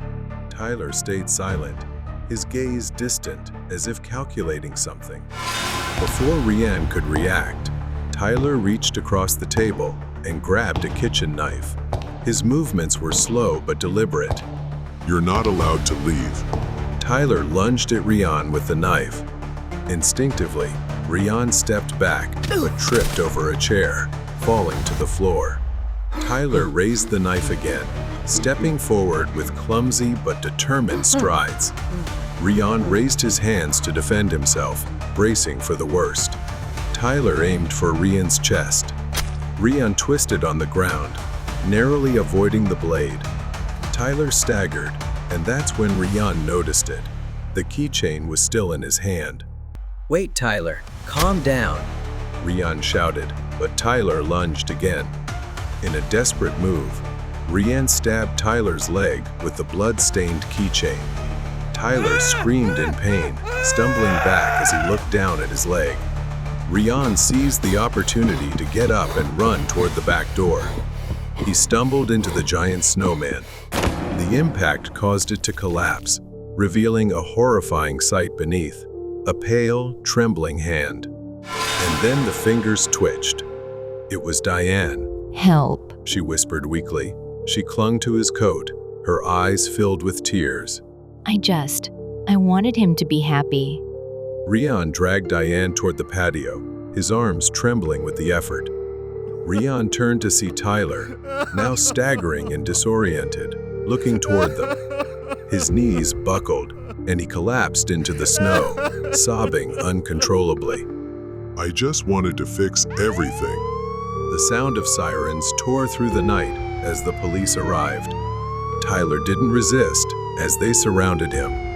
He just sat there, his head in his hands, mumbling incoherently. The investigation revealed Tyler's mental breakdown. In a twisted effort to conceal his mother, he had hidden Diane inside the snowman. Tyler was sentenced to life in a mental institution, his mind damaged beyond repair. The snowman was something Rian could never forget, the desperation of Tyler and the suffering of Diane. In the freezing cold of winter, he could never look at a snowman the same way again. Curse Game. The scars on Lily's left side would haunt her forever. Lily had always been an adventurous soul, and her friends Emma and Claire were drawn to mysteries and the unknown. So when they stumbled upon an old, strange board game on eBay, rumored to be cursed and capable of summoning spirits, they couldn't resist. They decided to play it at Lily's house. Lily, Emma, and Claire gathered in the living room. The game, an old board with strange symbols carved into its surface and a small glowing crystal in the center, seemed harmless. Claire, ever the skeptic, laughed as she read the ominous instructions aloud, daring the group to proceed. They all mocked the superstition, thinking it was just a game. Claire even cheerfully touched the crystal and recited the incantation. Lily giggled nervously. This is ridiculous. I can't believe we're doing this. Her fingers grazing the crystal. Emma pulled out her phone and started recording, eager to capture the fun. All right, let's get this over with. Emma said, reading the instructions aloud. She muttered the words with mock seriousness, placing her fingers on the crystal. Lily and Claire followed suit, though a growing unease crept over them. The words sounded strange, almost as if they weren't meant for human tongues. The atmosphere grew heavier as the ritual completed. At first, nothing happened. The lights flickered as they laughed at the absurdity of it all. But then, the lights went out completely, plunging the room into darkness. Lily fumbled to turn on her phone flashlight. As its beam illuminated the room, they tried to laugh it off, but the atmosphere had changed. Heavier, almost suffocating. As they gathered their things to leave, the three of them headed to the kitchen. The cabinet doors flung open with a loud bang, pots and pans crashing to the floor, echoing through the otherwise silent house. Suddenly, they heard footsteps behind them. They slowly turned around. Standing at the doorway to the dark hallway was Sophie, their childhood friend. But Sophie had died 3 years ago in a car accident. Is it really you? Lily's voice trembled as she cautiously stepped forward. Sophie didn't reply. She just stood there, staring at them with lifeless eyes. As they stood frozen, the temperature plummeted further. Their breath turned to mist, and Sophie began moving toward them, her movements unnaturally slow. As if she were floating, Lily backed away, fear overwhelming her. The lights flickered again, casting strange shadows that made Sophie's form appear even more distorted. The growling sound grew louder, closer. Get out now. Claire screamed. We have to leave. Panic overtook them as they turned and ran toward the back door, but it slammed shut before they could reach it. They turned to see Sophie, now standing in the middle of the living room, smiling. Suddenly, Claire screamed, clutching her arm where deep, bloody scratches had appeared. Her scream pierced the tense silence. Lily grabbed Claire's arm, trying to pull her away from the invisible claws seemingly attacking her. A shrill laughter filled the air, growing more frenzied with each passing second. Darkness enveloped Sophie, and they rushed to the basement, hoping to escape. There was a window there they could climb through. They raced down the stairs as Sophie's ghost followed. The basement door was stuck, but with combined effort, they managed to force it open. Lily fumbled with the window latch, her hands trembling as she tried to pry it open. Then, a force grabbed Lily, slamming her into the wall painfully. She felt a sharp, stabbing sensation in her side. Claire and Emma screamed, trying to pull Lily away from the invisible grip. Lily stumbled to her feet and opened the window. Claire went first, squeezing through the narrow gap. Emma followed, but as she began crawling out, Lily felt something cold and sticky touch her leg. With one final tug, Lily was pulled back inside along with her friends. Lily looked up to see Sophie standing there, her eyes blazing like fire. Perhaps she wanted something from them. Lily thought of the crystal. It was part of the game. They needed to get rid of it. She remembered seeing the crystal on the floor earlier. If it was the key to this nightmare, they had to destroy it. Lily ran back into the house, ignoring her friends' cries. Inside, the living room was in disarray, furniture overturned. Then she spotted the crystal, its dark surface reflecting the chaos around her. Determined, Lily grabbed it, a sharp pain shooting up her arm. Sophie reappeared, her face contorted with inexplicable anger. Lily threw the crystal with all her strength. It soared through the air and crashed onto the pavement outside, shattering into 1,000 pieces. As it shattered, the growling ceased. Sophie's image flickered and then vanished, leaving only an eerie silence. They stood there, gasping for breath, realizing it was finally over. As dawn broke, everything had finally ended. Lily and her friends huddled outside, their faces pale, etched with the terror they had just endured. The intruder and courage. Nicky recalled when he was 9 years old. His parents adopted a dog, wanting him to grow up with a companion to help him learn boundaries and discipline, as well as have a playmate. The dog's name was Charlie, a golden retriever. One night, Nicky woke up past midnight and noticed that Charlie had jumped off the bed and was whining at the door. Nicky got up and went downstairs with Charlie. As he walked through the living room, he felt something pass by him that he couldn't even recognize. Nicky led Charlie out into the backyard and stood by the door, waiting for Charlie to quickly finish and come back inside. But when Charlie came back inside, he turned toward the garage door, walked over, and began sniffing intensely. Soon, Charlie's usual curiosity shifted to something else. He began whining, pacing, and scratching at the door more aggressively, finally looking back at Nicky. Nicky hesitated, but Charlie wouldn't stop. Finally, Nicky opened the door and turned on the light. When the lights came on, there was a man wearing a black mask and dressed in all black, trying to break into Nicky's dad's Mercedes. Beneath him was a black bag full of stolen items. The man turned, startled by the light. Charlie immediately began barking, his deep, ferocious growls echoing through the garage. Nicky screamed for his parents, but within moments, the man reacted quickly, rushing over to grab him and cover his mouth. Charlie barked even louder, his desperation clear as he tried to protect Nikki. "Quiet," the man hissed, dragging Nikki toward the car. Charlie lunged, but the man kicked him out the door, sending him sprawling to the ground. His whimpers filled Nikki with heartbreak. Then the thief threw Nikki hard to the ground, leaving him weak and powerless. He leaned down, threatening him to stay quiet or else. After a moment, Charlie was on the other side of the door, barking again. Meanwhile, the man turned his attention back to the car, using a metal tool to try and pry the lock. Nikki sat frozen, trembling as Charlie's relentless barking continued. Moments later, the door burst open, and Nikki's parents rushed in with Charlie. Nikki's father's face contorted with anger as he took in the scene.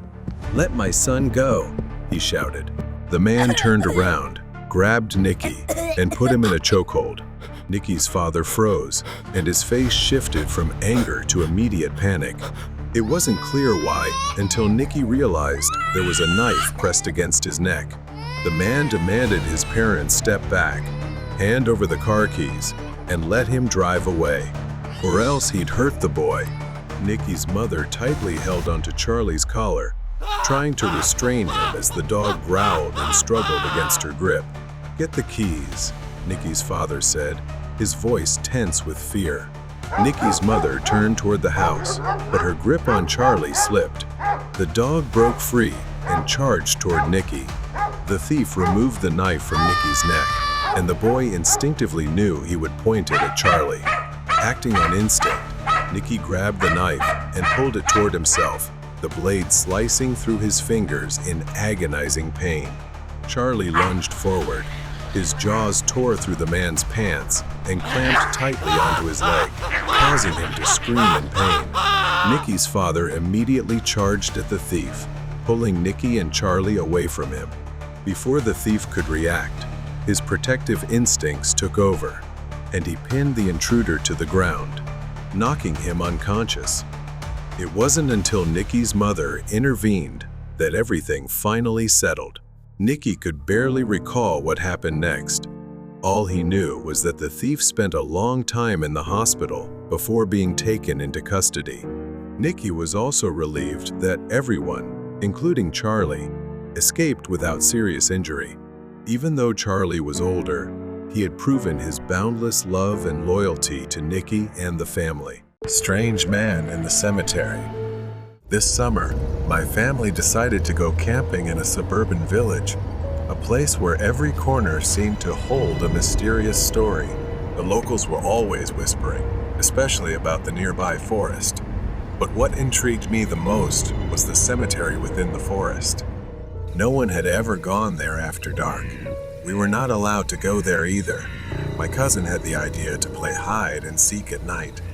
He liked to break boundaries, challenging all of us to venture into the forbidden forest. I went with my younger sister, who was only 10 at the time, and my cousin. He confidently decided to help us hide. I should have known it was a bad idea the moment he mentioned the cemetery. We crept through the forest, the leaves crunching underfoot. The closer we got to the cemetery, the colder the air became.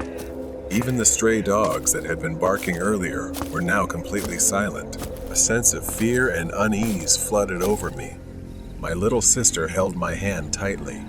But then, in the eerie silence, a sound pierced the air, making the hair on the back of my neck stand up, the unmistakable sound of digging. Out of the darkness, we saw him, a disheveled old man in filthy clothes, hunched over a grave. He was digging with his bare hands, muttering something incomprehensible. My eyes followed his hand. I saw something pale, like a stiff hand, sticking out of the freshly dug earth. None of us dared to move for a moment. My cousin was the first to act. He slowly pulled us back, whispering that we had to leave, that we needed to move silently. The man bent down again, this time pulling away more earth, revealing more of an arm, a foot, a body. Then he dragged out several small plastic bags and laid them on the ground. My sister trembled, and we were slowly sneaking away. Then I accidentally stepped on a branch. My heart skipped a beat, knowing that sound might give us away. He slowly raised his head, turned to us, and said, You shouldn't be here. Then he stared at us and gave a slow, creepy smile as if he had lost his mind. The man laughed maniacally, wiping his dirty hands on his pants. Then he took a step forward, his bare feet dragging across the ground. You kids want to know what's down here? Before I could react, my cousin scooped up my sister, pulling her into his arms. The man's voice taunted us, as if daring us. See what they're hiding in the ground. I stumbled, frozen. My cousin yanked on my arm, snapping me back to reality. He yelled, "Run!" and we bolted away from the cemetery. I ran as if my life depended on it. I could hear him behind us, his feet scraping on the gravel, his wheezing breath growing closer. I didn't dare stop. My cousin pulled us forward, his grip tight, until we reached the cemetery gate. We burst through the gate. For some reason, the man had stopped. He was no longer chasing us. He didn't follow, just stood there, watching. Then, as if he had never been there, he turned around and disappeared into the darkness of the cemetery. We returned to the campsite. No one said a word or mentioned what had happened. The next day, we found out that the old man had been arrested by the police. He was a deranged criminal who had been desecrating graves to smuggle drugs across the border. That night, we felt truly lucky. I still wonder what would have happened if he had been younger, stronger, faster. We never went near that forest again and reminded ourselves never to ignore warnings and restrictions again. The terror on Christmas Eve. This incident happened on Christmas Eve, the year Lena was 13. Since she only lived with her dad, and her family usually either didn't celebrate or celebrated Christmas late, she was used to this. For Lena, Christmas Eve was just like any other night. Her dad was a doctor, so he always had to be on call at the hospital during Christmas holidays. That night was no exception. He wasn't home. Lena was watching TV when she heard a knock at the door, so she went to see who it was. Her front door had a peephole, making it easy to see who was outside. A man stood outside wearing a Santa Claus suit, holding a bag and smiling, waving at Lena to open the door. But something about him seemed off. He didn't look neat at all. Lena approached the door, but didn't open it. She found it odd that someone dressed as Santa Claus would come to her house, of all the houses in the neighborhood. He said, Hey kid, it's me, Santa Claus. Let me in, and I'll show you. Maybe other kids would believe him, but Lena knew he wasn't real. Confused and skeptical, because this had never happened before, Lena refused to open the door. The man insisted, saying he had changed the rules this year to give gifts to kids in the neighborhood. But Lena didn't believe him. Instead, she remembered feeling angry while arguing with him. Lena told him she was calling the police. His smile disappeared, and after that, she didn't hear anything else. To be sure, Lena called the police to report him. Unfortunately, they probably didn't believe her and thought she was just an excited kid, hoping Santa Claus would visit. She only knew how to dial 911 and the house number, since it was the 90s and her dad didn't have a mobile phone yet. Lena could only hope the man wouldn't return. But a few minutes later, someone knocked again. When Lena checked, no one was there. She returned to the Christmas tree to continue decorating and wrapping gifts as a surprise for her dad. Lena turned on the TV to watch Christmas specials, which made her feel less lonely. Suddenly, the power went out, leaving the house in darkness. Lena jumped in fright. Now, the only light in the house came from the battery-operated Christmas tree. Then she heard the back door creak open. From the doorway emerged a dark silhouette, slowly advancing. It was the figure of a man. Lena grabbed a flashlight from a nearby drawer and shone it towards the figure. The face revealed was his, the man from earlier, leaning close to her with a sinister grin. Here's your surprise gift, little one. He sneered. Lena screamed and ran toward the back door, but she couldn't outrun him. He grabbed her hand and yanked her back. Lena sobbed and screamed, begging for mercy, but he showed no remorse. He taped her mouth shut and began tying her up with rope. As her vision blurred, he stuffed her into a large sack he had brought with him and hoisted it over his shoulder. Lena's next-door neighbor, who was walking his dog, happened to see the man. His actions seemed suspicious. The neighbor remembered that Lena lived alone with her father, who was often away, and her father had occasionally asked him to check on her. He cautiously approached with his dog and asked, "What are you doing out here at this hour? Is everything okay?" The man, startled, quickly forced a smile and replied, Oh, I'm just preparing a surprise for the kids in the neighborhood. The man hurriedly hid the sack behind his back, stepping away as his eyes darted around. His strange behavior only heightened the neighbor's suspicions. His dog kept barking, as if trying to warn him of something. It was a smart dog, good at sensing trouble. The neighbor noticed the sack behind the man seemed to be moving slightly. Sensing the man was odd, the neighbor remained cautious. He apologized for bothering him and pretended to head back toward his house. He then heard a faint sound resembling crying and immediately knew something was wrong. Without thinking, he rushed toward the man and shoved him hard, causing him to fall onto the grass. The sack fell, and Lena tumbled out onto the grass, her eyes wide with terror. The man tried to flee, but the neighbor quickly pinned him to the ground and held him there until the police arrived. The man remained on the ground, handcuffed and arrested. Lena was safely escorted back home by her neighbor. Her father returned home immediately after hearing the news. That night, Lena learned the true meaning of fear. She hugged her father tightly, knowing she was lucky to have survived a terrifying Christmas Eve. Stranger in the dark. My family was excited about the trip to my aunt's house. I had always looked forward to spending time with my cousin Luca, my closest companion. We arrived at my aunt's house, surrounded by towering trees. Luca rushed outside, her face lighting up when she saw us. After a while, we headed to the nearby store, eager to grab snacks for movie night. We excitedly filled our hands with treats. As we were about to walk home, a man called out to us. I turned around to see a well-dressed man holding a bag of chips.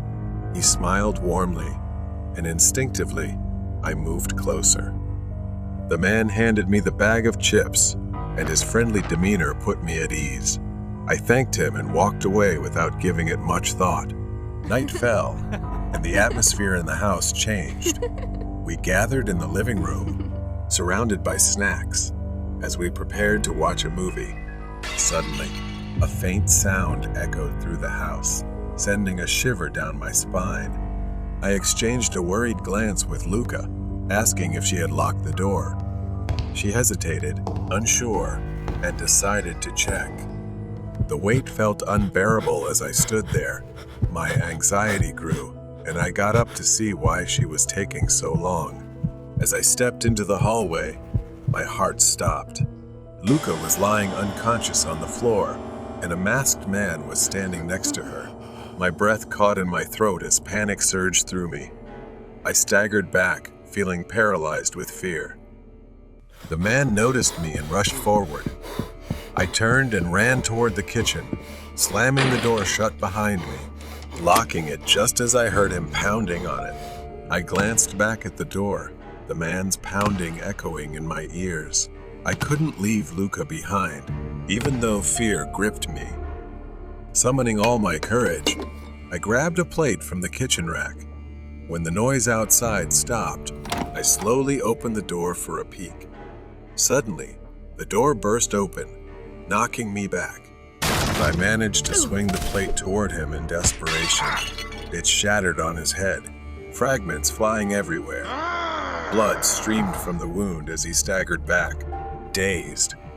I rushed into the kitchen, my hands trembling as I grabbed my phone. I tried to dial for help, but I couldn't press the buttons.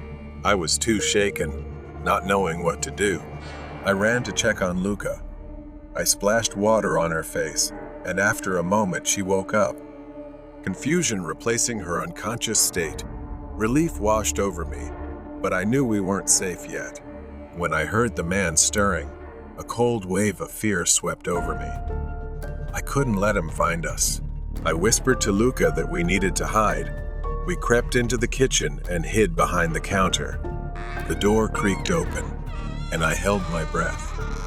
I peeked out and saw him searching for us, his eyes scanning the room with a predator's hunger. Fear suffocated me as I gripped Luca's hand tightly. I heard him coming closer, his footsteps making my stomach churn. The sound stopped, and for a moment, silence blanketed the house. Then the lights flickered, plunging us into darkness. Suddenly, I shuddered as a cold hand gripped my shoulder. I turned around, and it was Luca, her eyes wide with fear. I could barely see the silhouette of the man in the darkness. Instinctively, I crept forward again, pulling Luca toward the back door, where the faint moonlight streamed in. We dashed outside, running frantically toward the trees that surrounded my aunt's property.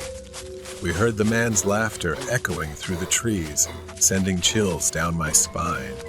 We spotted a narrow path ahead, leading deeper into the woods. We had no other choice. The path opened up to a cliff overlooking a dark abyss. Panic surged inside me. There was nowhere left to run. Luca and I slowly backed away, but the man kept coming closer, his eyes gleaming with malice. I could feel my heart racing as I tried to reason with him, my voice trembling.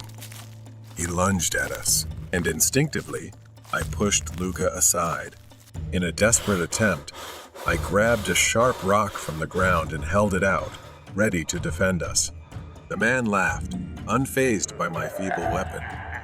He lunged again, but this time I dodged to the side.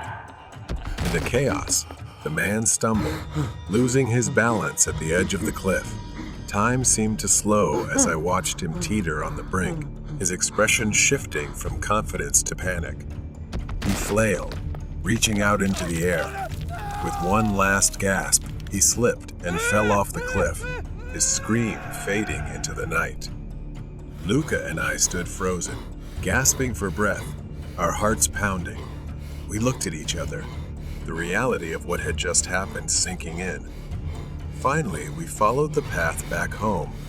We rushed back home, locking the door behind us. I collapsed onto the chair, trembling, while Luca sat next to me, her eyes wide in disbelief. I realized the gravity of everything and decided to call the police about the horrifying events.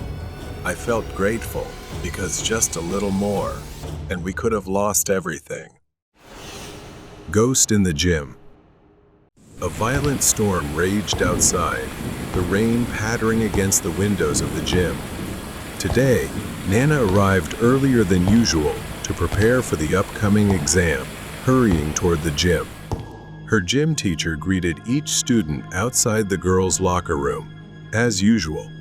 Nana entered the locker room, the fluorescent lights flickering slightly due to the storm. She walked to her locker and took out her workout clothes. As she began preparing her things, a faint shadow caught her eye, gliding along the other side of the lockers. She paused, glancing around. Curiosity overcame her, and she called out, "Is anyone there?" Nana walked toward the source of the noise, which was at the end of the locker room, where a row of shower stalls stood, the last stall covered by a thick, dark curtain. Nana approached, the lights beginning to flicker erratically. Not knowing where she found the courage, she reached out and pulled back the closed curtain, revealing only an empty shower stall. She was about to turn away when she sensed someone passing right behind her. She froze for a moment, then a sound like soft sobbing echoed back, sending chills down her spine. The temperature suddenly dropped, a chill enveloping her. At that moment, the voices of other girls echoed in from the hallway.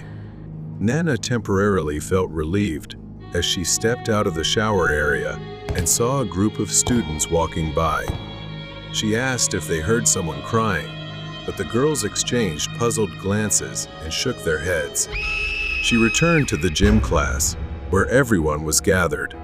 Suddenly, a terrified scream echoed throughout the gym. A fellow student named Lee ran in, her face pale and filled with fear. She collapsed to the floor, tears streaming down her face. The gym class fell silent as everyone stared in horror, confused and frightened. As the teacher pressed Lee to explain, she trembled, describing a horrifying scene she told of a baby, covered in blood, appearing in the bathroom and standing there crying. After class, Nana decided to stay behind for extra practice. She walked alone to the entrance when she suddenly noticed a key lying on the floor and the gym door ajar. A dark sense of unease washed over her as Nana stepped into the dimly lit room. She tried to turn on the lights, but they seemed to be out of order. Determined to push past her fear, Nana decided to prepare for the upcoming swimming exam. She walked to the pool area, the dim lights reflecting off the water. As she approached the pool, she heard a nearby sobbing voice, that of a girl, weak and sorrowful. Nana stopped, looking around the area, but saw no one, and everything fell silent. The overhead lights flickered, distorting her vision for a moment. As she squinted, she saw a shadow floating at the far end of the pool. Her first thought was that it was a student practicing diving, as that occasionally happened. But as time passed, she realized that the shadow wasn't moving. A sense of unease welled up inside her, and she decided to check, just to be sure. Nana approached the edge of the pool, her eyes fixed on the floating shadow. As she got closer, fear surged within her. The water around the shadow began to darken, turning a deep crimson, and she realized with horror that a lifeless body was floating in the pool. Overcome with fear, Nana ran to seek help. Moments later, the police arrived to investigate. They confirmed that the body belonged to a student who had been seen alive just a day before. Nana suddenly realized it was Lee. Her mind was haunted by memories of her friend. She learned that her friend had been haunted by strange visions, driven mad by sounds and sights that no one else could perceive. Lee could not stand the pressure from many sides. It caused her to develop depression and pushed her to the brink. Nana stood at the school gate, watching the flickering lights of police cars fade into the distance. The storm had passed, but a chilling emptiness lingered in the air. She shuddered, haunted by thoughts of the ghostly figure and the cries she had heard. In the following days, Nana lay in bed, tossing and turning as she recalled haunting images. The pale face of her friend Lee, the bloody child, and the dark water lingered ominously in her mind. In her sleep, the voices of Lee echoed in her ears, pleading, desperate, and faint. With each passing day, they grew louder, resonating in her mind. The next morning, Nana walked through the school hallway, the world around her feeling dreamlike. She paused in front of the gym, staring at the closed doors before walking away. That night, Nana fell asleep. As she closed her eyes, she was pulled into another nightmare. She stood in the gym, surrounded by darkness. Lee's face appeared before her, eyes wide with fear as she reached out, as if wanting to say something. Then everything seemed to change.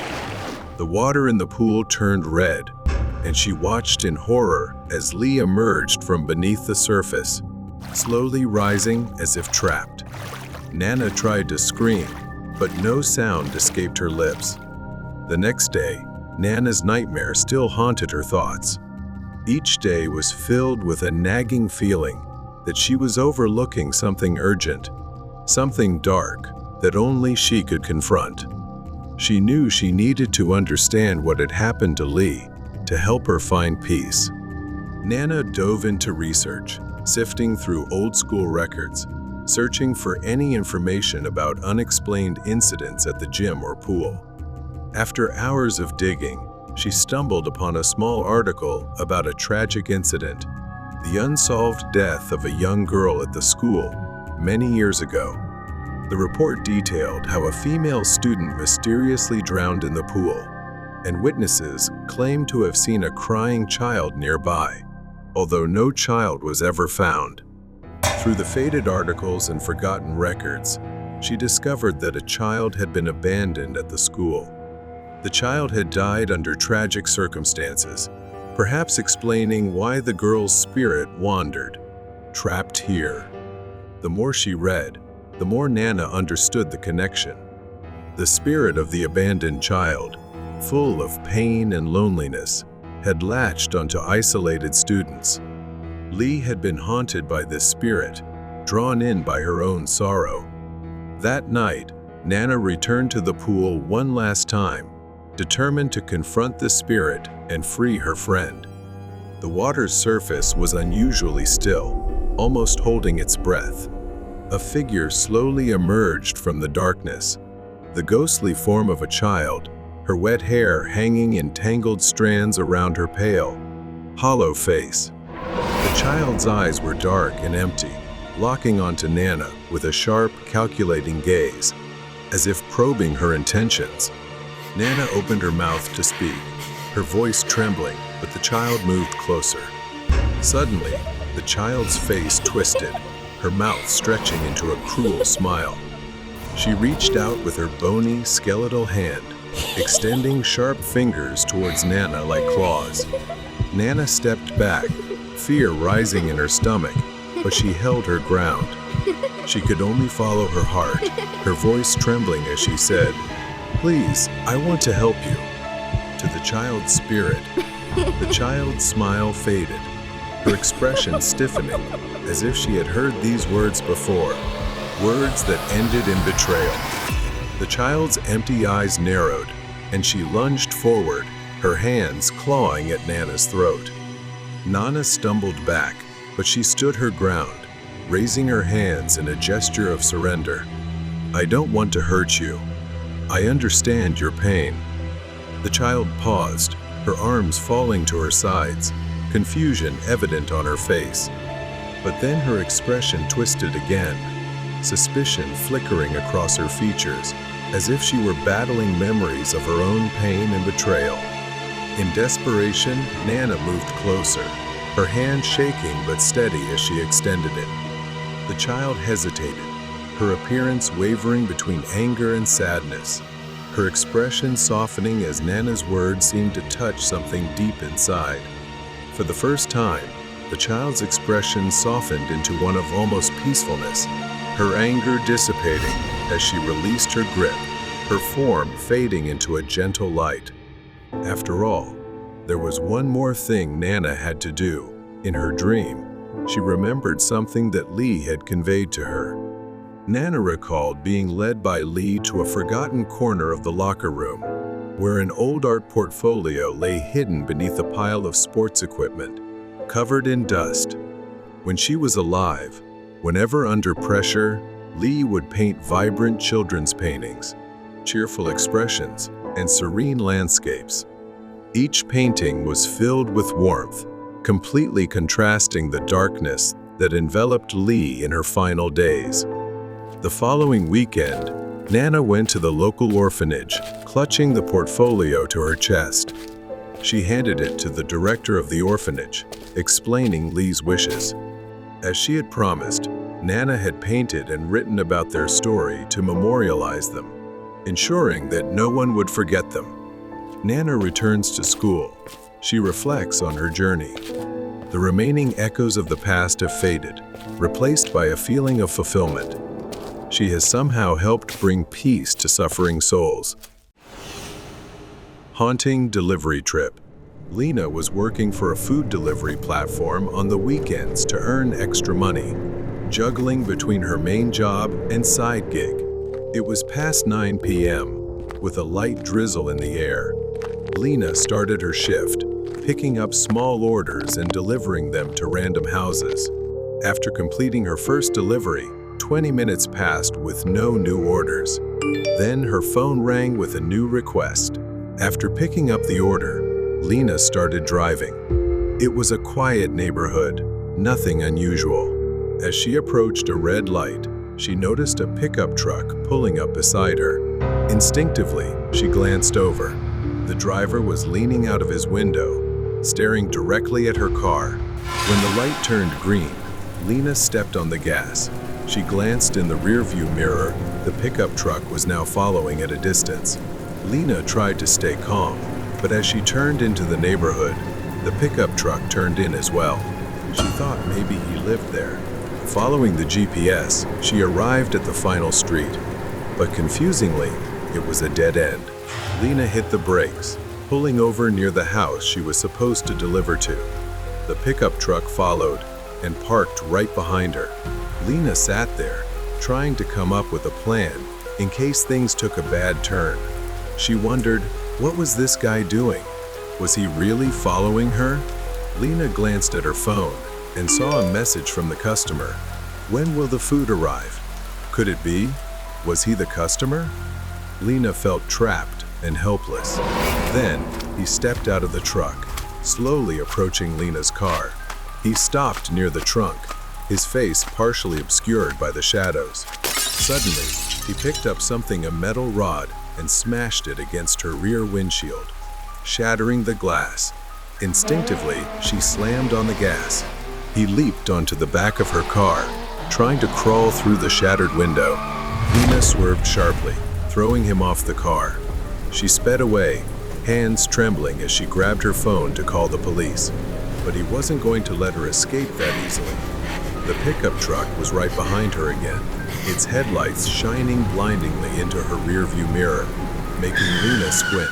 Suddenly, the truck lunged forward, ramming into the back of her car. The impact made Lena swerve, pain shooting through her ribs. Lena pressed the gas pedal hard, but the rain had made the road slick. She had to maintain control to avoid a crash.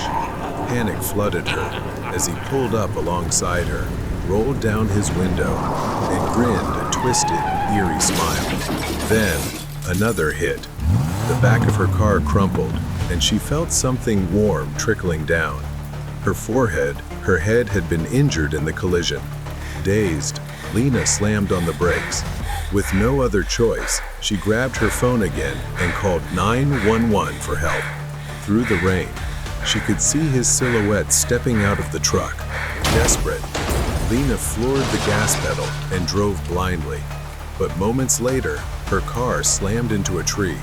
She fumbled for the door handle, struggling to get out before he reached her. From a distance, she could hear him screaming in frustration. Despite the pain, she forced herself to run, sprinting toward the forest at the roadside. Lena tripped. Her ankle twisted, sending pain shooting up her leg, rendering her unable to move. He was almost on top of her as she desperately tried to crawl toward the roadside. Lena turned to face him. He raised a crowbar, and she screamed, thinking this was the end. But then, police sirens pierced through the quiet rain. He froze, ready to flee, but it was too late. The police fired a taser, bringing him down. At last, he was caught. Lena's vision blurred as she slipped into unconsciousness.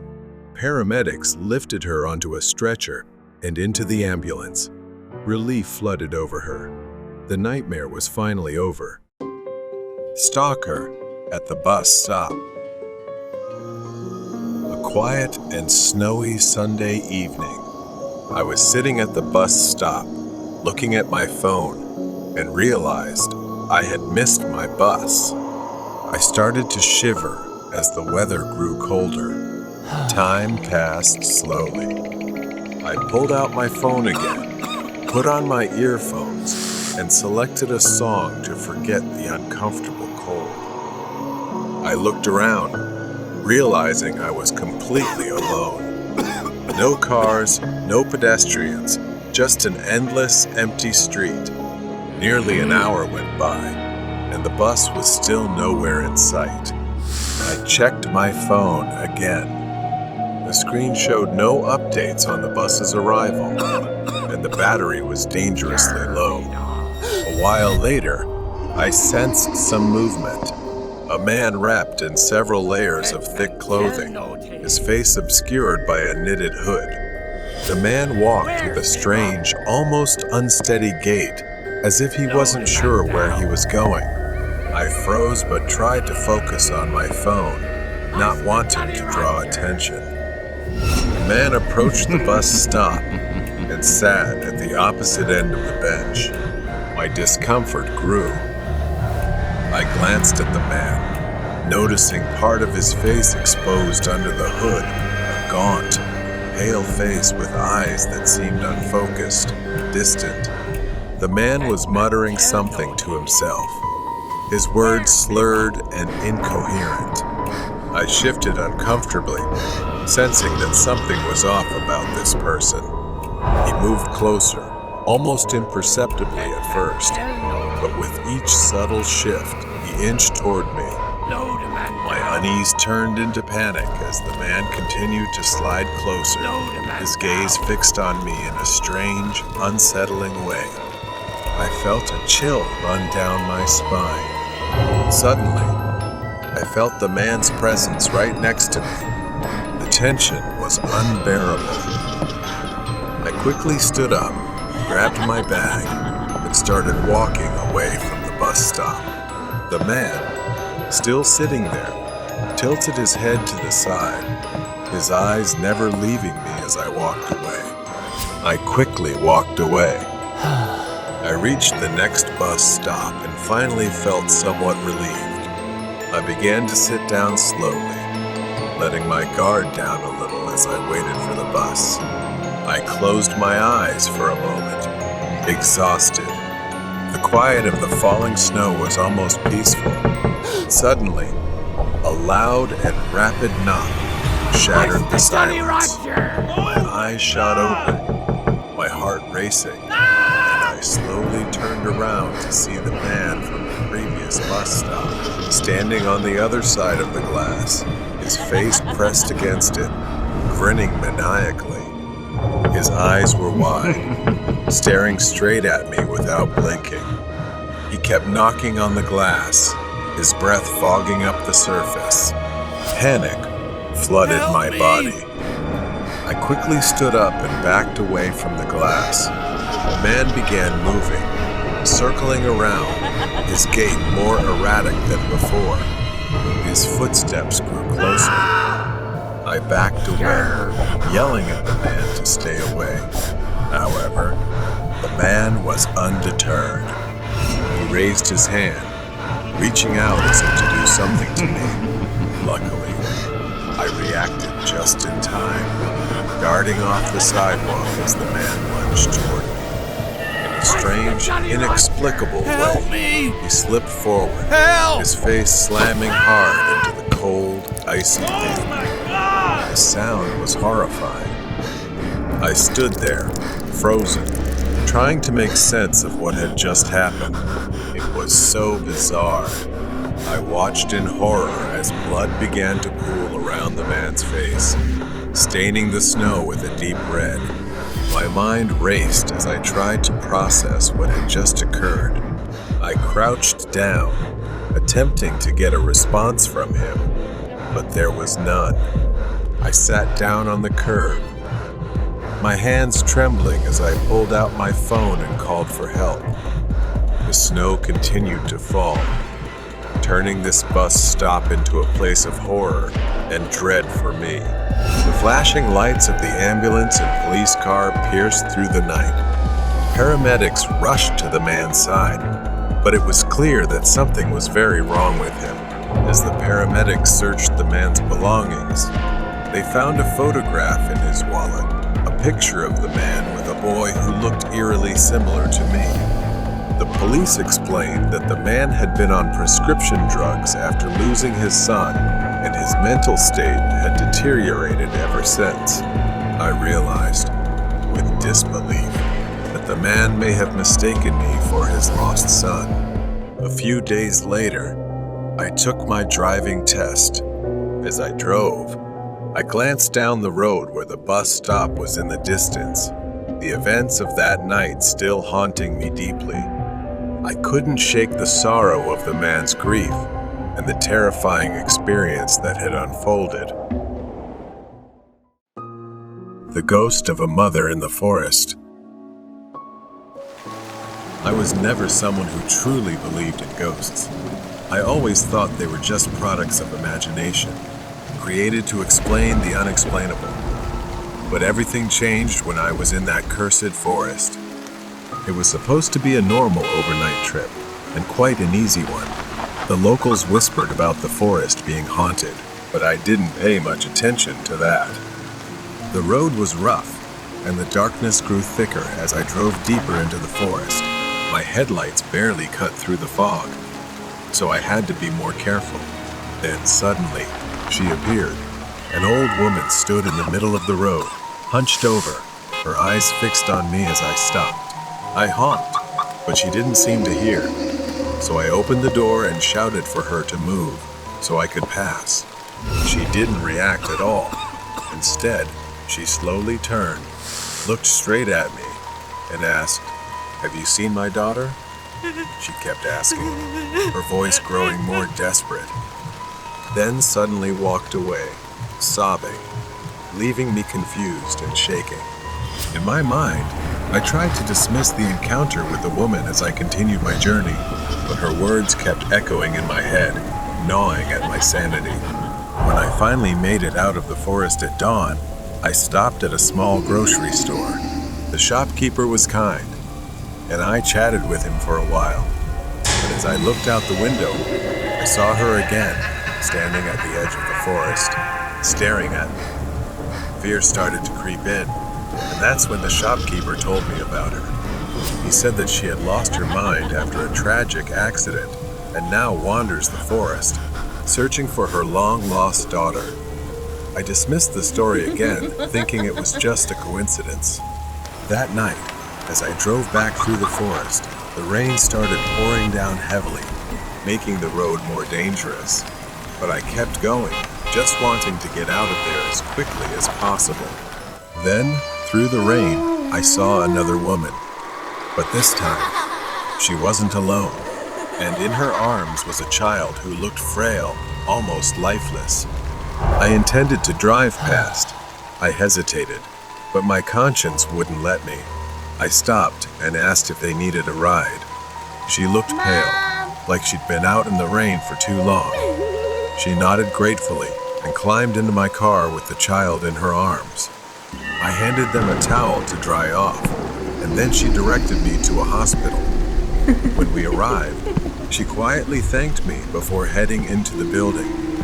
I sighed with relief, but as I was about to leave, I noticed something in the back of the car. It was the black umbrella she had been carrying. It was still in my car, and when I turned to look back at the hospital, I was almost paralyzed with what I saw. I looked away for just a few seconds, and when I looked back, they were gone. It was as if they had vanished into the rain. Feeling confused, I decided it was best to leave as soon as possible.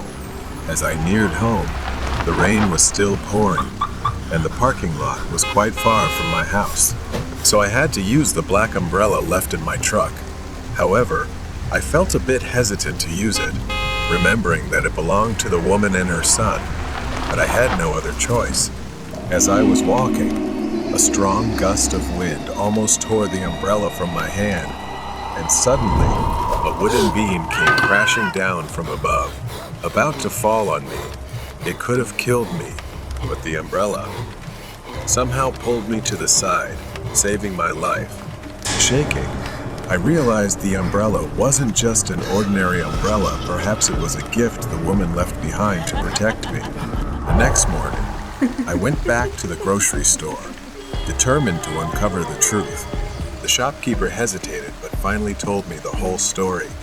The woman and her child were spirits, doomed to wander the forest after a tragic accident. She died trying to protect her son. It happened on a stormy night when she was shunned and refused help by passing travelers. Some even splashed her with mud. She used her body to shield the child, but unfortunately, she slipped and fell off a cliff. On rainy days, if drivers refused to give her a ride, she would mysteriously appear in their cars and haunt them. Feeling a deep sense of injustice, she continues to seek out and punish those who don't help them. The old woman, unable to bear the unbearable pain of losing her daughter and grandson, went mad shortly after. Since that horrific accident, the villagers have often seen her holding a black umbrella, muttering nonsense. With a heavy heart, I visited their graves, returned the umbrella, and expressed my gratitude. As I walked away, I knew my life had changed forever. I had encountered something beyond the realm of the living, and from that day on, I would never doubt their existence again. Train through time. At a train station, as some people hurriedly catch the last train home. Among them is Leah. As the train departs the station, Leah sits down in her seat, looking out at the city skyline fading into the distance. She feels a strange sense of unease, though she cannot understand why. The rhythm of the train is steady, almost hypnotic, lulling her into a gentle sleep. The soft rumble of the train fills the air as it speeds along the tracks, the city gradually giving way to darkness. Leah is startled awake as the train sways slightly upon entering a long tunnel. Inside, the tunnel is pitch black, and the train's lights flicker momentarily. Leah looks around, noticing that the once crowded train car is now eerily empty. She glances out the window, but instead of seeing the countryside she expected, there is only a vast, empty void, as if the train is traveling through an immense, empty space. As the train exits the tunnel, Leah is shocked to see an entirely different scene outside. The modern city and familiar countryside have vanished, replaced by a mist-covered, ancient village. The buildings are old and crumbling, with thatched roofs and cobblestone streets. The train slows down as it approaches a station that appears to have never been used. The train stops, and the sliding door opens with a faint hiss. Leah hesitates, but the strangeness inside the train compels her to step outside. As she steps onto the platform, the cold, damp air hits her, filled with the smell of earth and decay. The village is deserted, with no signs of life. The only sound is the cawing of crows. The village looks like a snapshot from the past. Tables are set with dust-covered plates, untouched. A child's toy lies abandoned on the street. She realizes that she is no longer in her own time. Perhaps she has traveled back to a long-forgotten era. Suddenly, Leah hears a sound like a train whistle, and panic overwhelms her. She runs back to the platform as the village around her begins to change. The sky darkens at an unusually rapid pace. As soon as she reached the platform, the train began to accelerate, the doors still open. With a desperate leap, Leah grabbed onto the railing and pulled herself inside, collapsing onto the floor of the train car, where she lay, gasping for breath. As the train sped away from the village, Leah slowly stood up and looked out the window. The village was quickly swallowed by the darkness. The train entered another tunnel. She braced herself for whatever might come next. When the train emerged from the tunnel, Leah was stunned to see a different scene. This time, the train was traveling through a futuristic city filled with towering skyscrapers and strange objects floating in the sky like giant bubbles. The train glided smoothly through the city, and she realized with growing horror that the train was not taking her home, it was carrying her through different eras. She was trapped in a time loop. Finally, the train began to slow down again, this time approaching a station that looked familiar. But something was wrong, everything was slightly off, like a distorted reflection. Leah hesitated, unsure if she had truly returned to her own time. The station was eerily quiet. She stepped off the train, heart pounding, and looked around to see the station just as she remembered it. As the train pulled away, Leah watched it disappear into the tunnel, leaving her standing alone on the platform. She started to walk towards the exit, but stopped when she noticed something on the ground. She picked it up and was startled to see that it was an old, intricately decorated pocket watch with strange symbols engraved on its surface. The hands of the watch were spinning rapidly, as if caught in a never-ending cycle. The train may have brought her back, but perhaps she was still trapped in this loop. Maybe it would soon return to take her on another journey. The crazy man blocked the truck. It was a torrential, rainy day. After finishing a long, exhausting day at work, I drove my old, large truck back home. The windshield wipers battled against the pouring rain, moving in a steady, hypnotic rhythm. The radio crackled faintly, almost drowned out by the sound of rain pounding on the truck's metal body. The road ahead was nearly deserted, a winding path through a remote forest. Tall, ominous trees loomed on both sides, their branches reaching out like twisted, skeletal hands. My hands gripped the steering wheel tightly, my knuckles white from the cold. My eyes were focused on the road, but my gaze was weary, longing to be home soon. As I rounded a bend in the road, my headlights caught a figure standing in the middle of the road. Finding it strange, I drove a short distance further and then pulled over to the side of the road to rest for a moment. From a distance, there was that figure again. The silhouette was of a man, his hair disheveled and soaked by the rain. He stood motionless, his head slightly tilted to one side, staring straight at me with wide, unblinking eyes. His clothes were tattered and drenched, clinging to his gaunt frame. In his hand, he held something long, thin, and menacing under the headlights. My heart raced as I stared at the man, an instinctual sense of danger warning me. The man did not move, did not blink, just stood there, staring. My breath fogged up the window as I pondered what to do, making his already ominous figure appear even more distorted and terrifying. But before I could act, the man suddenly lunged forward, slamming his hand on the hood of the truck. The force of the impact made me jump out of my seat, my heart pounding. The man's face was now just inches from the windshield. His eyes were wild and bloodshot. I recoiled in horror as I realized the object in his hand was a long, sharp needle, attached to a syringe filled with a murky yellow liquid. The man's mouth curled into a deranged smile, revealing yellowed and cracked teeth.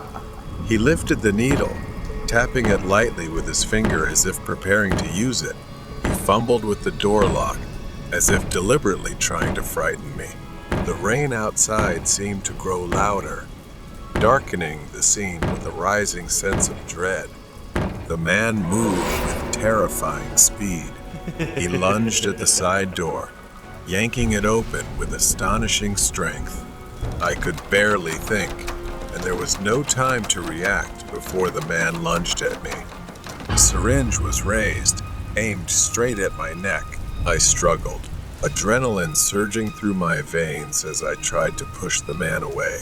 But his grip was like iron, his strength fueled by madness. My mind was a whirlwind of fear and confusion.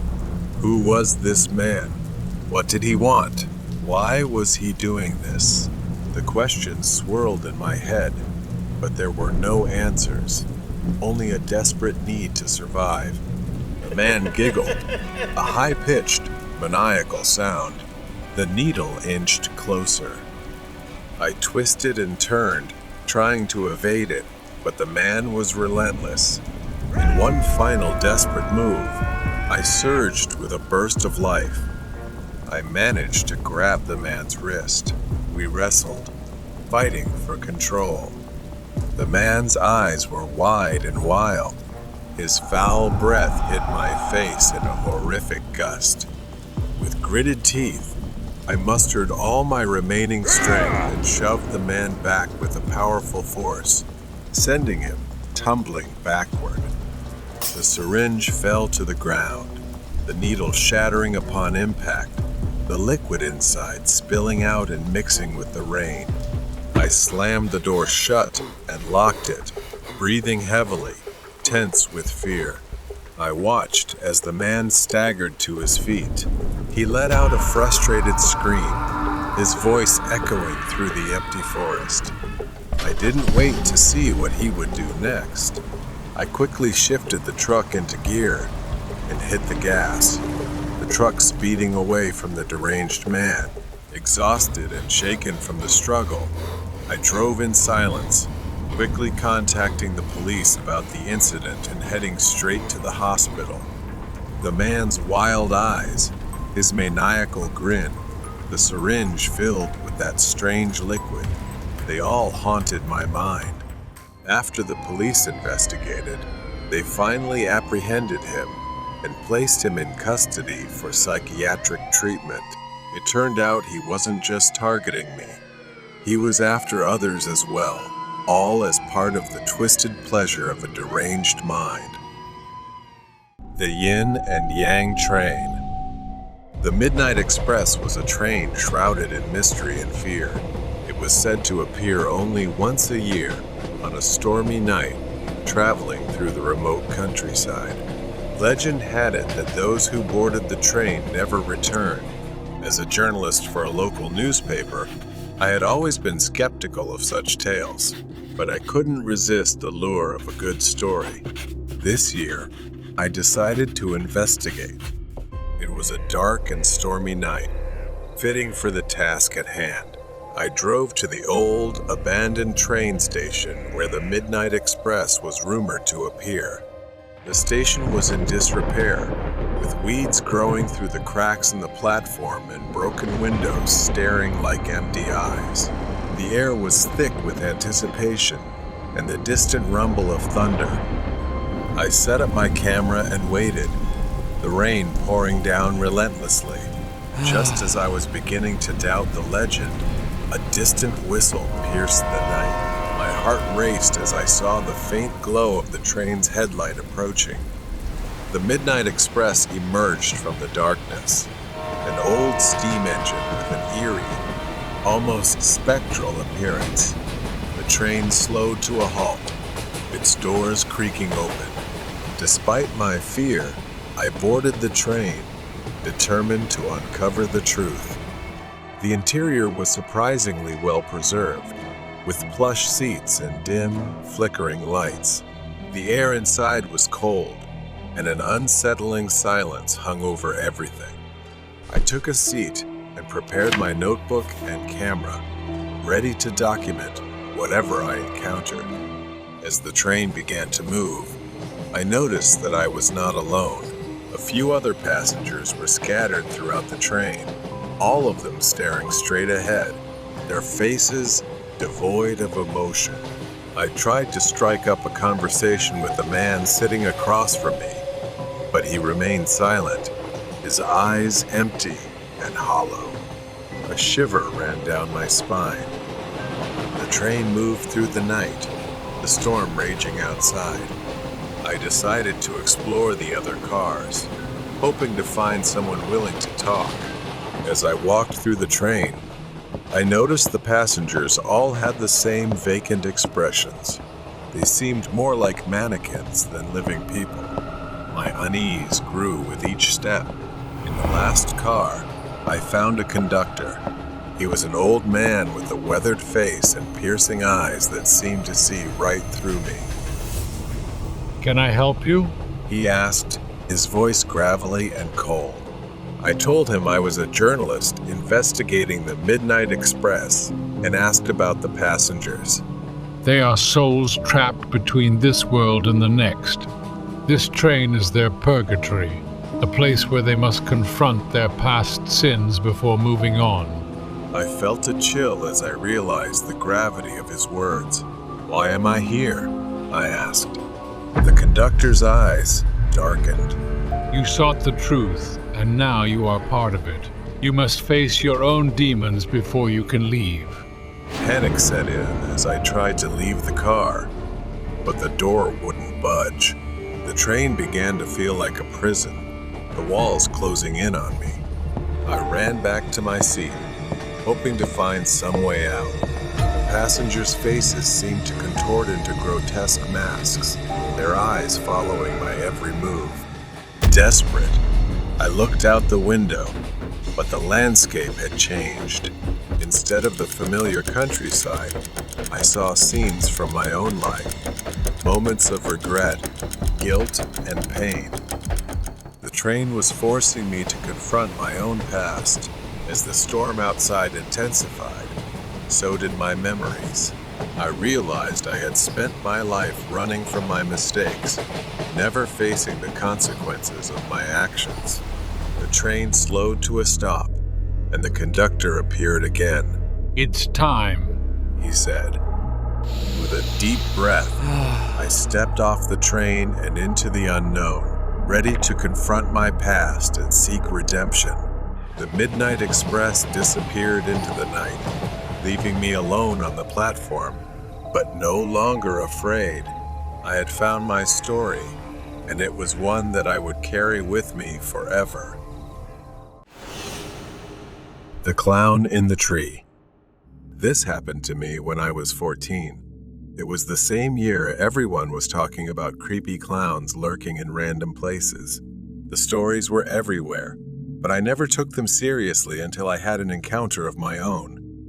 I was sitting alone in the living room. My parents had gone to my grandparents' house for the evening, leaving me home by myself. But instead of feeling free, there was a strange unease I couldn't shake. I texted some friends, inviting them over to kill time John and Emma. We played video games for a while, but after a few hours, we got bored. John had an idea. He said, "Let's go into the woods." There was a forest right behind my house that we usually avoided, especially at night. But it was still light out, and with nothing else to do, I agreed. We gathered ourselves and headed out. Part of me regretted it as soon as we left the house. The forest was dense, tall trees casting cool shade, but we weren't scared. We joked around, tossed sticks, and laughed about nothing. We had been there for about 20 or 30 minutes when we heard something strange. Someone was crying. The sound was faint but unmistakable, like sobbing, desperate, coming from deep within the trees. We all stopped, staring at each other. John was the first to break the silence, whispering tensely, "What the hell is that?" None of us knew, and Emma suggested we go check it out. I wanted to say no, but before I could, everyone was already heading towards the sound. My heart started pounding harder with each step. Something felt wrong, like we were walking into a place we shouldn't. As we got closer, we saw a figure slumped on a large branch of an old tree. It was a man, dressed as a clown. His outfit was white with black polka dots, but it was stained and torn. He wore a black wig, but it was messy, and his makeup was smeared by what looked like tears. He just sat there, quietly crying. John, being the idiot he was, yelled, "Hey, you idiot! Why are you crying up there?" A chill ran down my spine, and I instantly turned to John, telling him to shut up. But it was too late. The clown looked down at us, his tear-streaked face twisting into a smile. His lips curled upward, but it was hollow, as if he was trying to express something through invisible pain. And then I saw it. His hand, gripping a large machete, the blade covered in what looked like blood. We were frozen. He just sat there, staring at us, his smile widening grotesquely, yet his eyes were cold, emotionless. He said, "You won't understand, but when I show you, you will." Panic surged through me, and without thinking, I screamed, "Run!" We scattered, running in all directions. My heart pounded, my feet barely touching the ground as I sprinted towards home. The forest seemed endless, branches scratching at my skin as I ran. I could hear the others screaming, their voices fading as we were separated. I reached the edge of the woods, sprinting into my backyard. I didn't stop until I was inside, slamming the door behind me. Then, I waited for my friends. Emma made it back, panting and pale with fear. But John wasn't with us. We waited for him, hoping he'd burst through the door, laughing about how scared we were. But then we waited, and no one came. We called the police. They came and searched the forest. We told them everything: the clown, the machete, the crying. They didn't seem surprised. It turned out the man we saw was a local. He had been on the run for days. The police said he was a heavy drug user who had killed his wife and left her body wrapped in a white sheet. The next day, they found John. He was dead, discovered in a deep lake in the forest. The man must have chased him while the rest of us ran. I couldn't believe it. John was gone, just like that. And it was my fault for agreeing to go into that forest. If I hadn't, maybe he would still be alive. I told my parents everything, and they promised never to leave me home alone again. But it didn't help much. I couldn't sleep for weeks, and when I did, I had nightmares of the clown standing in the forest, smiling at me with his blood-stained machete. It's been 5 years since that night. I'm 19 now, but the memory of what happened in the forest is still burned into my mind. John's disappearance and the discovery of his body in the lake. It haunts me. No one ever talked about it after the police closed the case. A tragic accident, they said. A drug-crazed maniac. But I knew there was more to it. For years, I pushed the memories down, but recently, they've started to resurface. It began with nightmares, the image of the clown, his twisted smile. But lately, it's been more real, as if he's not just in my dreams anymore. Something is coming for me. I've started feeling like I'm being watched again, just like back then. And tonight, I swear I saw him, standing at the edge of the forest behind my house, staring at me. I grabbed a flashlight, pepper spray, and a taser. I don't even know what I was thinking, but I couldn't sit here, paralyzed by fear anymore. The only way to end this is to go back to where it all started. The air was thick with silence as I stepped outside, the flashlight casting weak beams through the trees. The moment I entered the forest, each step felt heavier than the last, as if the woods themselves were pulling me deeper into the darkness. I didn't know where I was going, but my legs seemed to remember the way. Soon enough, I found myself back at the place where we had first seen the clown crying. Suddenly, the rustling of leaves shattered the silence. I froze. The sound of snapping twigs grew closer. I slowly turned around. The flashlight shook in my trembling hands, illuminating a figure perched on a branch, whistling. It was him. He looked just like before, his white clothes smeared with dirt and something darker dried blood. His black wig was still a tangled mess.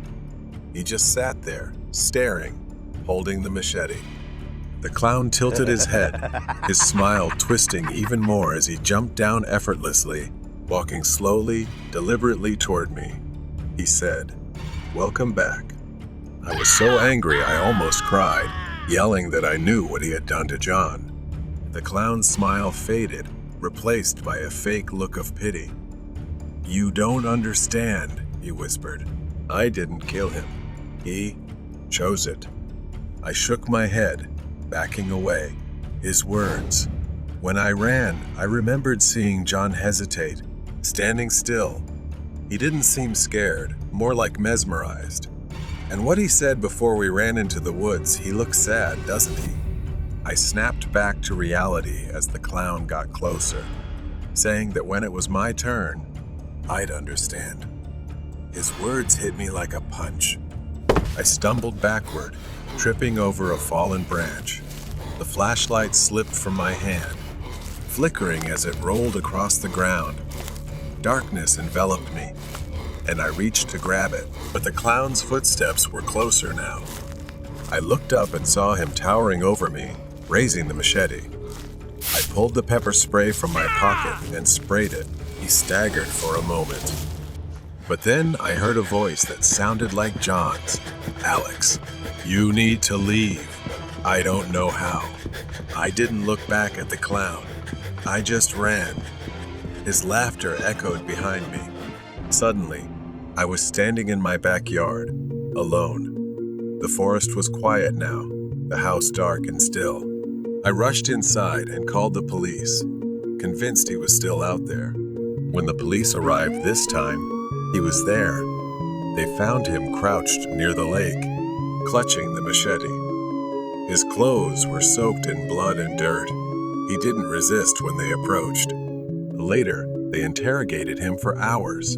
The clown believed he was chosen to lead people to the other side. The police dismissed it as the ramblings of a madman. But even then, I knew something darker was at play. The troublemaker at Starbucks. Lai had just graduated from college and found a temporary job, which left her struggling to find a place to live. Lai rented a small apartment near a Starbucks, where she worked as a barista. Starbucks was a hangout spot for local musicians and artists, the kind of crowd who knew their coffee. It stayed open until midnight, sometimes even later on weekends. Lai worked the night shift, a shift most employees weren't fond of. The pay was decent, though not great, but the shifts were quiet. However, there was always something unsettling about the empty cafe late at night, especially toward closing time. She spent most of her time cleaning and making coffee to keep herself busy. Nick, a friend of Lai's, would sometimes drop by to keep her company. He knew everyone who worked there. But one summer night, everything changed. Nick wasn't there that evening. He didn't show up because he was attending a friend's wedding, leaving Lai to face the night shift alone. By midnight, she had made only $10 in tips, and the store was almost entirely empty. But she felt grateful that she didn't have to deal with any difficult customers. She went to the back room to fill the mop bucket and started cleaning the floor. The silence was peaceful, but something felt off. Out of the corner of her eye, she saw a shadow pass by the front window. Lai glanced up, but no one was there. She called out, asking if anyone was there, thinking a customer had come in through the back door, but there was no response. After a moment of hesitation, she shrugged, thinking she had imagined it, and went back to cleaning behind the counter. Suddenly, she heard the bathroom door open. Lai's heart started pounding, and she felt uneasy. She hadn't seen anyone come in, and the store had been completely empty just minutes before. To her surprise, Nick walked out of the bathroom. A wave of relief washed over her, and she smiled, calling out, Nick, what are you doing here? He grinned back at her, saying he had just dropped by after the wedding, but something in his expression had changed. His usual friendly demeanor had turned into something unsettling. She gave an awkward smile, brushing off the strange feeling, and offered him a drink. As she started making an espresso, Lai glanced at him. He was staring at her, his eyes dark and unreadable. Lai tried to act normal and asked him what he was up to. Nick didn't respond. Instead, he pulled something from his pocket, a USB drive. His smile widened as he tossed it onto the counter. She stared at it, confused, asking what it was. Nick leaned in, lowering his voice to a whisper. He said he had recorded something Lai wouldn't want anyone else to see. She didn't understand what he was talking about. He stood up straight, crossing his arms. Nick threatened her about some private conversations she had with her boss. Panic started to rise in her, and she yelled that he was lying. Nick shook his head, his smile never fading. Her mind raced, trying to figure out if he was lying, but the confidence in his voice made it clear that he wasn't. He chuckled softly, stepping closer. He spoke to Lai with crude words. He had initially planned to blackmail her, but now he didn't need to, and he thought it was time for Lai to show some appreciation for all the nights he'd kept her company. A nauseating feeling rose in Lai's throat as she realized what he was implying. She backed away, her heart pounding in her chest, screaming that he was insane and that she hadn't done anything. Nick's smile turned sinister. Her hands trembled, barely able to breathe as she tried to figure out how to escape. The store was closed, and the doors were locked. She was alone with him, and he was moving in, ready to corner her. She backed away and pleaded with him. His expression darkened, saying he had spent too much time helping without getting anything in return. He reached behind his back and pulled out a knife, its blade gleaming in the dim light. She glanced around the room, desperately searching for a way to escape. Her eyes landed on the espresso machine, and an idea formed in her mind. Lai tried to stall him and suggested making him a cup of coffee first. Nick raised an eyebrow but didn't object. She hurried behind the counter, her hands trembling as she poured an espresso. Her heart raced as she reached for the panini press. Without warning, Lai grabbed it and swung it at Nick's head with all her strength. The metal struck the side of his skull, and he staggered back, dropping the knife. Blood trickled down his face, and he let out a groan of pain. But the blow wasn't enough to bring him down. She needed to act fast. Lai ran around the counter, her eyes fixed on Nick as he wiped the blood from his face and started moving toward her. She frantically scanned the room for another weapon or an escape. Nick moved slowly, deliberately, as if he knew Lai had nowhere to run. His smile had vanished, replaced by a grim expression.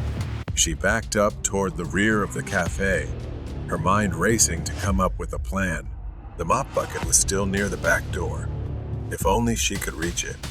With trembling hands, she lunged for the mop bucket, grabbed the metal handle, and swung it at him. Nick dodged the first blow, but she swung again, striking him in the ribs. He groaned in pain, stumbling backward. She didn't stop. She swung again, this time aiming for his legs. It sent Nick crashing to the ground with a pained yell, clutching his knee. She seized the opportunity and ran for the back door. Lai fumbled with the lock as Nick struggled to get up. She finally managed to open the door and dashed out into the alley behind the store. She kept running, too afraid to look back as she heard Nick's footsteps behind her. He was limping, but he was still chasing her. Lai rounded a corner and spotted a large metal dumpster near the end of the alley. She crouched behind it, holding her breath. Her heart was pounding so fast it felt like it might burst out of her chest. From her hiding spot, she heard Nick stumble into the alley. His breathing was heavy, labored from the pain, and then his bitter voice called out, asking where she was, saying it wasn't over yet. Lai covered her mouth with her hand, trying to stay as silent as possible, not daring to move. Suddenly, she heard a faint sound, the wail of sirens in the distance. Maybe someone had heard the commotion and called the police. Nick began limping back toward the Starbucks, his footsteps growing fainter as he disappeared into the night. Her legs were shaking so much, she could barely stand. She knew she had to leave before he came back. As she stumbled onto the street, she saw the flashing lights of a police car approaching. Lai felt a wave of relief and waved for help. A short time later, Lai was brought to the interrogation room at the police station. The officers came in and told her that Nick had been arrested. He had been hiding in the cafe, trying to erase the security footage. The relief was immense. It was finally over. Nick had been arrested, and the evidence against him was undeniable. He would be charged with multiple crimes, including assault and attempted blackmail. The nightmare was over, and Nick would pay for everything he had done. The haunting of invisible ghosts. His name was Henry, and he always enjoyed taking late-night walks. There was something about the stillness that made everything feel simpler. It had been this way for years, a nightly routine for him and his dog, Boss. Henry had been a welder for over 40 years. Now, he was living alone on this large farm. The house, too big for just one person, had felt empty ever since Maria, his wife, passed away. Henry's children had moved out long ago, and after cancer took his wife's life, it was just Henry, left alone with the memories. Tonight, after a long day, Henry decided to take a walk. The cool night air was refreshing, and his dog Boss trotted beside him, his nose sniffing the ground as if searching for something. As Henry made the loop around the house, something caught his eye, a flicker of movement in the second-story window. The bedroom window, the one that belonged to Maria. Henry stopped. For a moment, he thought he saw a shadow, something or someone moving inside. Henry's heart raced, not believing his eyes. He hadn't set foot in that room for years, let alone let anyone else in. Henry stared up at the window, unsure if his mind was playing tricks on him, but something wasn't right. Without hesitation, he rushed inside, Boss close behind, and stormed up the stairs 2 at a time. When Henry reached the bedroom, the door creaked open slowly. The room was empty, exactly as he had left it. Henry's eyes scanned the space, nothing out of place, no signs of anyone being there. Henry felt foolish for overreacting, but that unease, that creeping sensation, stayed with him. Something had been there, Henry was sure of it. The next night, Boss's low growl woke Henry from a deep sleep. He sat up, listening, straining to hear over the pounding in his ears. That's when he heard the creaking of floorboards. Henry's first instinct was to grab his rifle, and he moved into the hallway, raising the gun. A dark figure stood at the end of the hall. A woman, her face obscured by shadows, her hand stretched toward him, fingers unnaturally long. Another night passed. Henry came downstairs early in the morning, only to find the kitchen lights on. He remembered turning them off. Henry grew tense and started calling the police. They searched the entire house, even bringing in the K-9 unit, but nothing turned up. Henry could see it in their eyes. They didn't believe him, but he knew something was wrong. That was the last straw. The next night, Henry went back upstairs. He didn't know what compelled him to return, but when he opened the door, the sight nearly stopped his heart. Maria's clothes, which Henry had packed away after she died, were scattered across the floor. It was as if someone had pulled them out. Panic rose in his throat. Henry staggered back, and that's when he saw her. A figure stood in the doorway. A woman, but it wasn't Maria. Henry couldn't make out her face, but she was shorter, thinner, someone he didn't recognize, and her presence filled him with dread. Before he could react, she ran, disappearing down the stairs and into the night. Henry chased her to the front yard, but she was gone by the time he made it outside. Bosley and Henry searched the property, but there was no trace of her. Henry didn't sleep that night. In fact, he hadn't slept in days. Every creak of the floor, every gust of wind outside it all felt like her, lurking, waiting to return. Henry kept his rifle close, afraid he might actually have to use it. A few weeks later, it happened again. Henry was sitting in the living room, trying to distract himself with the television, when he saw her. She was standing in the yard, staring at Henry through the window, just a shadow, silhouetted by the moonlight. Henry grabbed his rifle, his hands trembling, and ran outside, firing warning shots into the air. She turned and ran into the darkness, disappearing once again. The shots had probably scared her off for now, but deep down, he knew this wasn't over. The next day, after Henry had been out for errands and returned home late, he didn't see Boss greet him. He searched every corner of the house, but everything felt empty. But Henry still had one last room to check, Maria's room. He stumbled into the bedroom, the door creaking open. Maria's clothes were no longer scattered across the floor. They were neatly hung. But what Henry dreaded had come to pass. The woman was still there, sitting on the bed, staring at him. Her eyes gleamed, and she smiled a cold, twisted smile.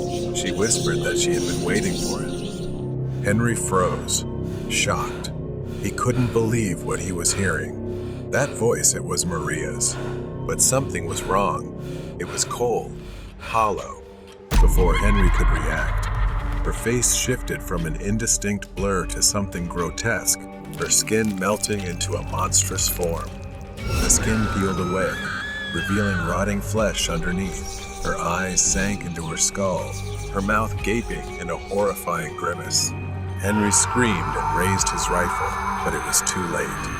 She lunged at him, and as darkness engulfed him, her fingers seemed to scratch and penetrate his chest. The haunting of invisible ghosts. Henry slowly woke up with a strange feeling, something rough rubbing against his face. It took a moment for Henry to open his eyes and realize it was Boss licking his face. Henry remembered the last time he couldn't find his dog, but after everything that happened, seeing Boss made him feel more at ease. Henry groaned, his whole body aching as he struggled to sit up. Everything felt too stiff, the joints rigid, and the muscles dull with pain, as if she had actually lunged at him, clawing and piercing into his flesh. Boss whimpered softly, his gaze fixed on the bedroom door. Henry glanced over and saw nothing unusual, but he couldn't shake the unsettling feeling that something strange was inside his own home. Days passed in a vague exhaustion. Every night, it was the same. Boss sat in front of the bedroom door, staring, ears pricked up as if waiting for something. Then, like clockwork, at that exact hour, he would start barking, the sound echoing throughout the house, jolting Henry from his restless sleep. He would get up, gun in hand, and search the house, but he never found anything. The house remained silent, the darkness unchanged. He tried to convince himself that it was just Boss being protective, or perhaps reacting to something normal outside. One night, the barking started again, more intense than ever.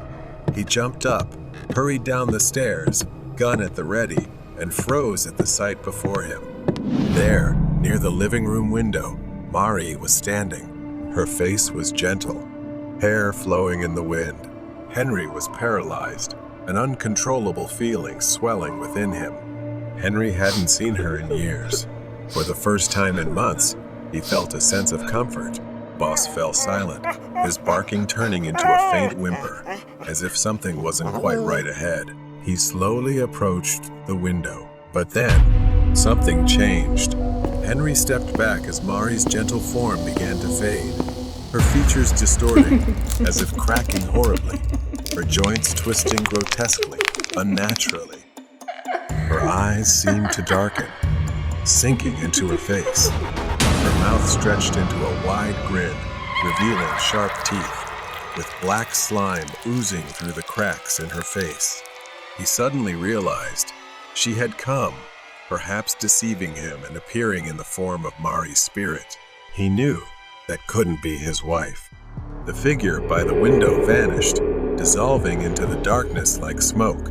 Henry rushed outside, desperately searching for her, or it, whatever he had just seen. He circled the house, calling for Mari, as if somehow she might still be there, but there was no one. As Henry turned the corner of the barn, he suddenly felt an icy chill. The world around him seemed to shift. The night grew unnaturally dark.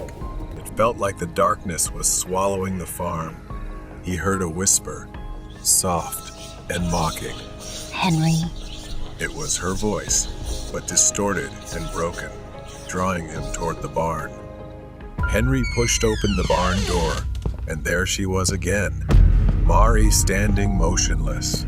The whispers grew louder around him. Come home, Henry. It's time. The voice echoed from every direction. The darkness closed in, pulling him to his knees as if hypnotized to obey.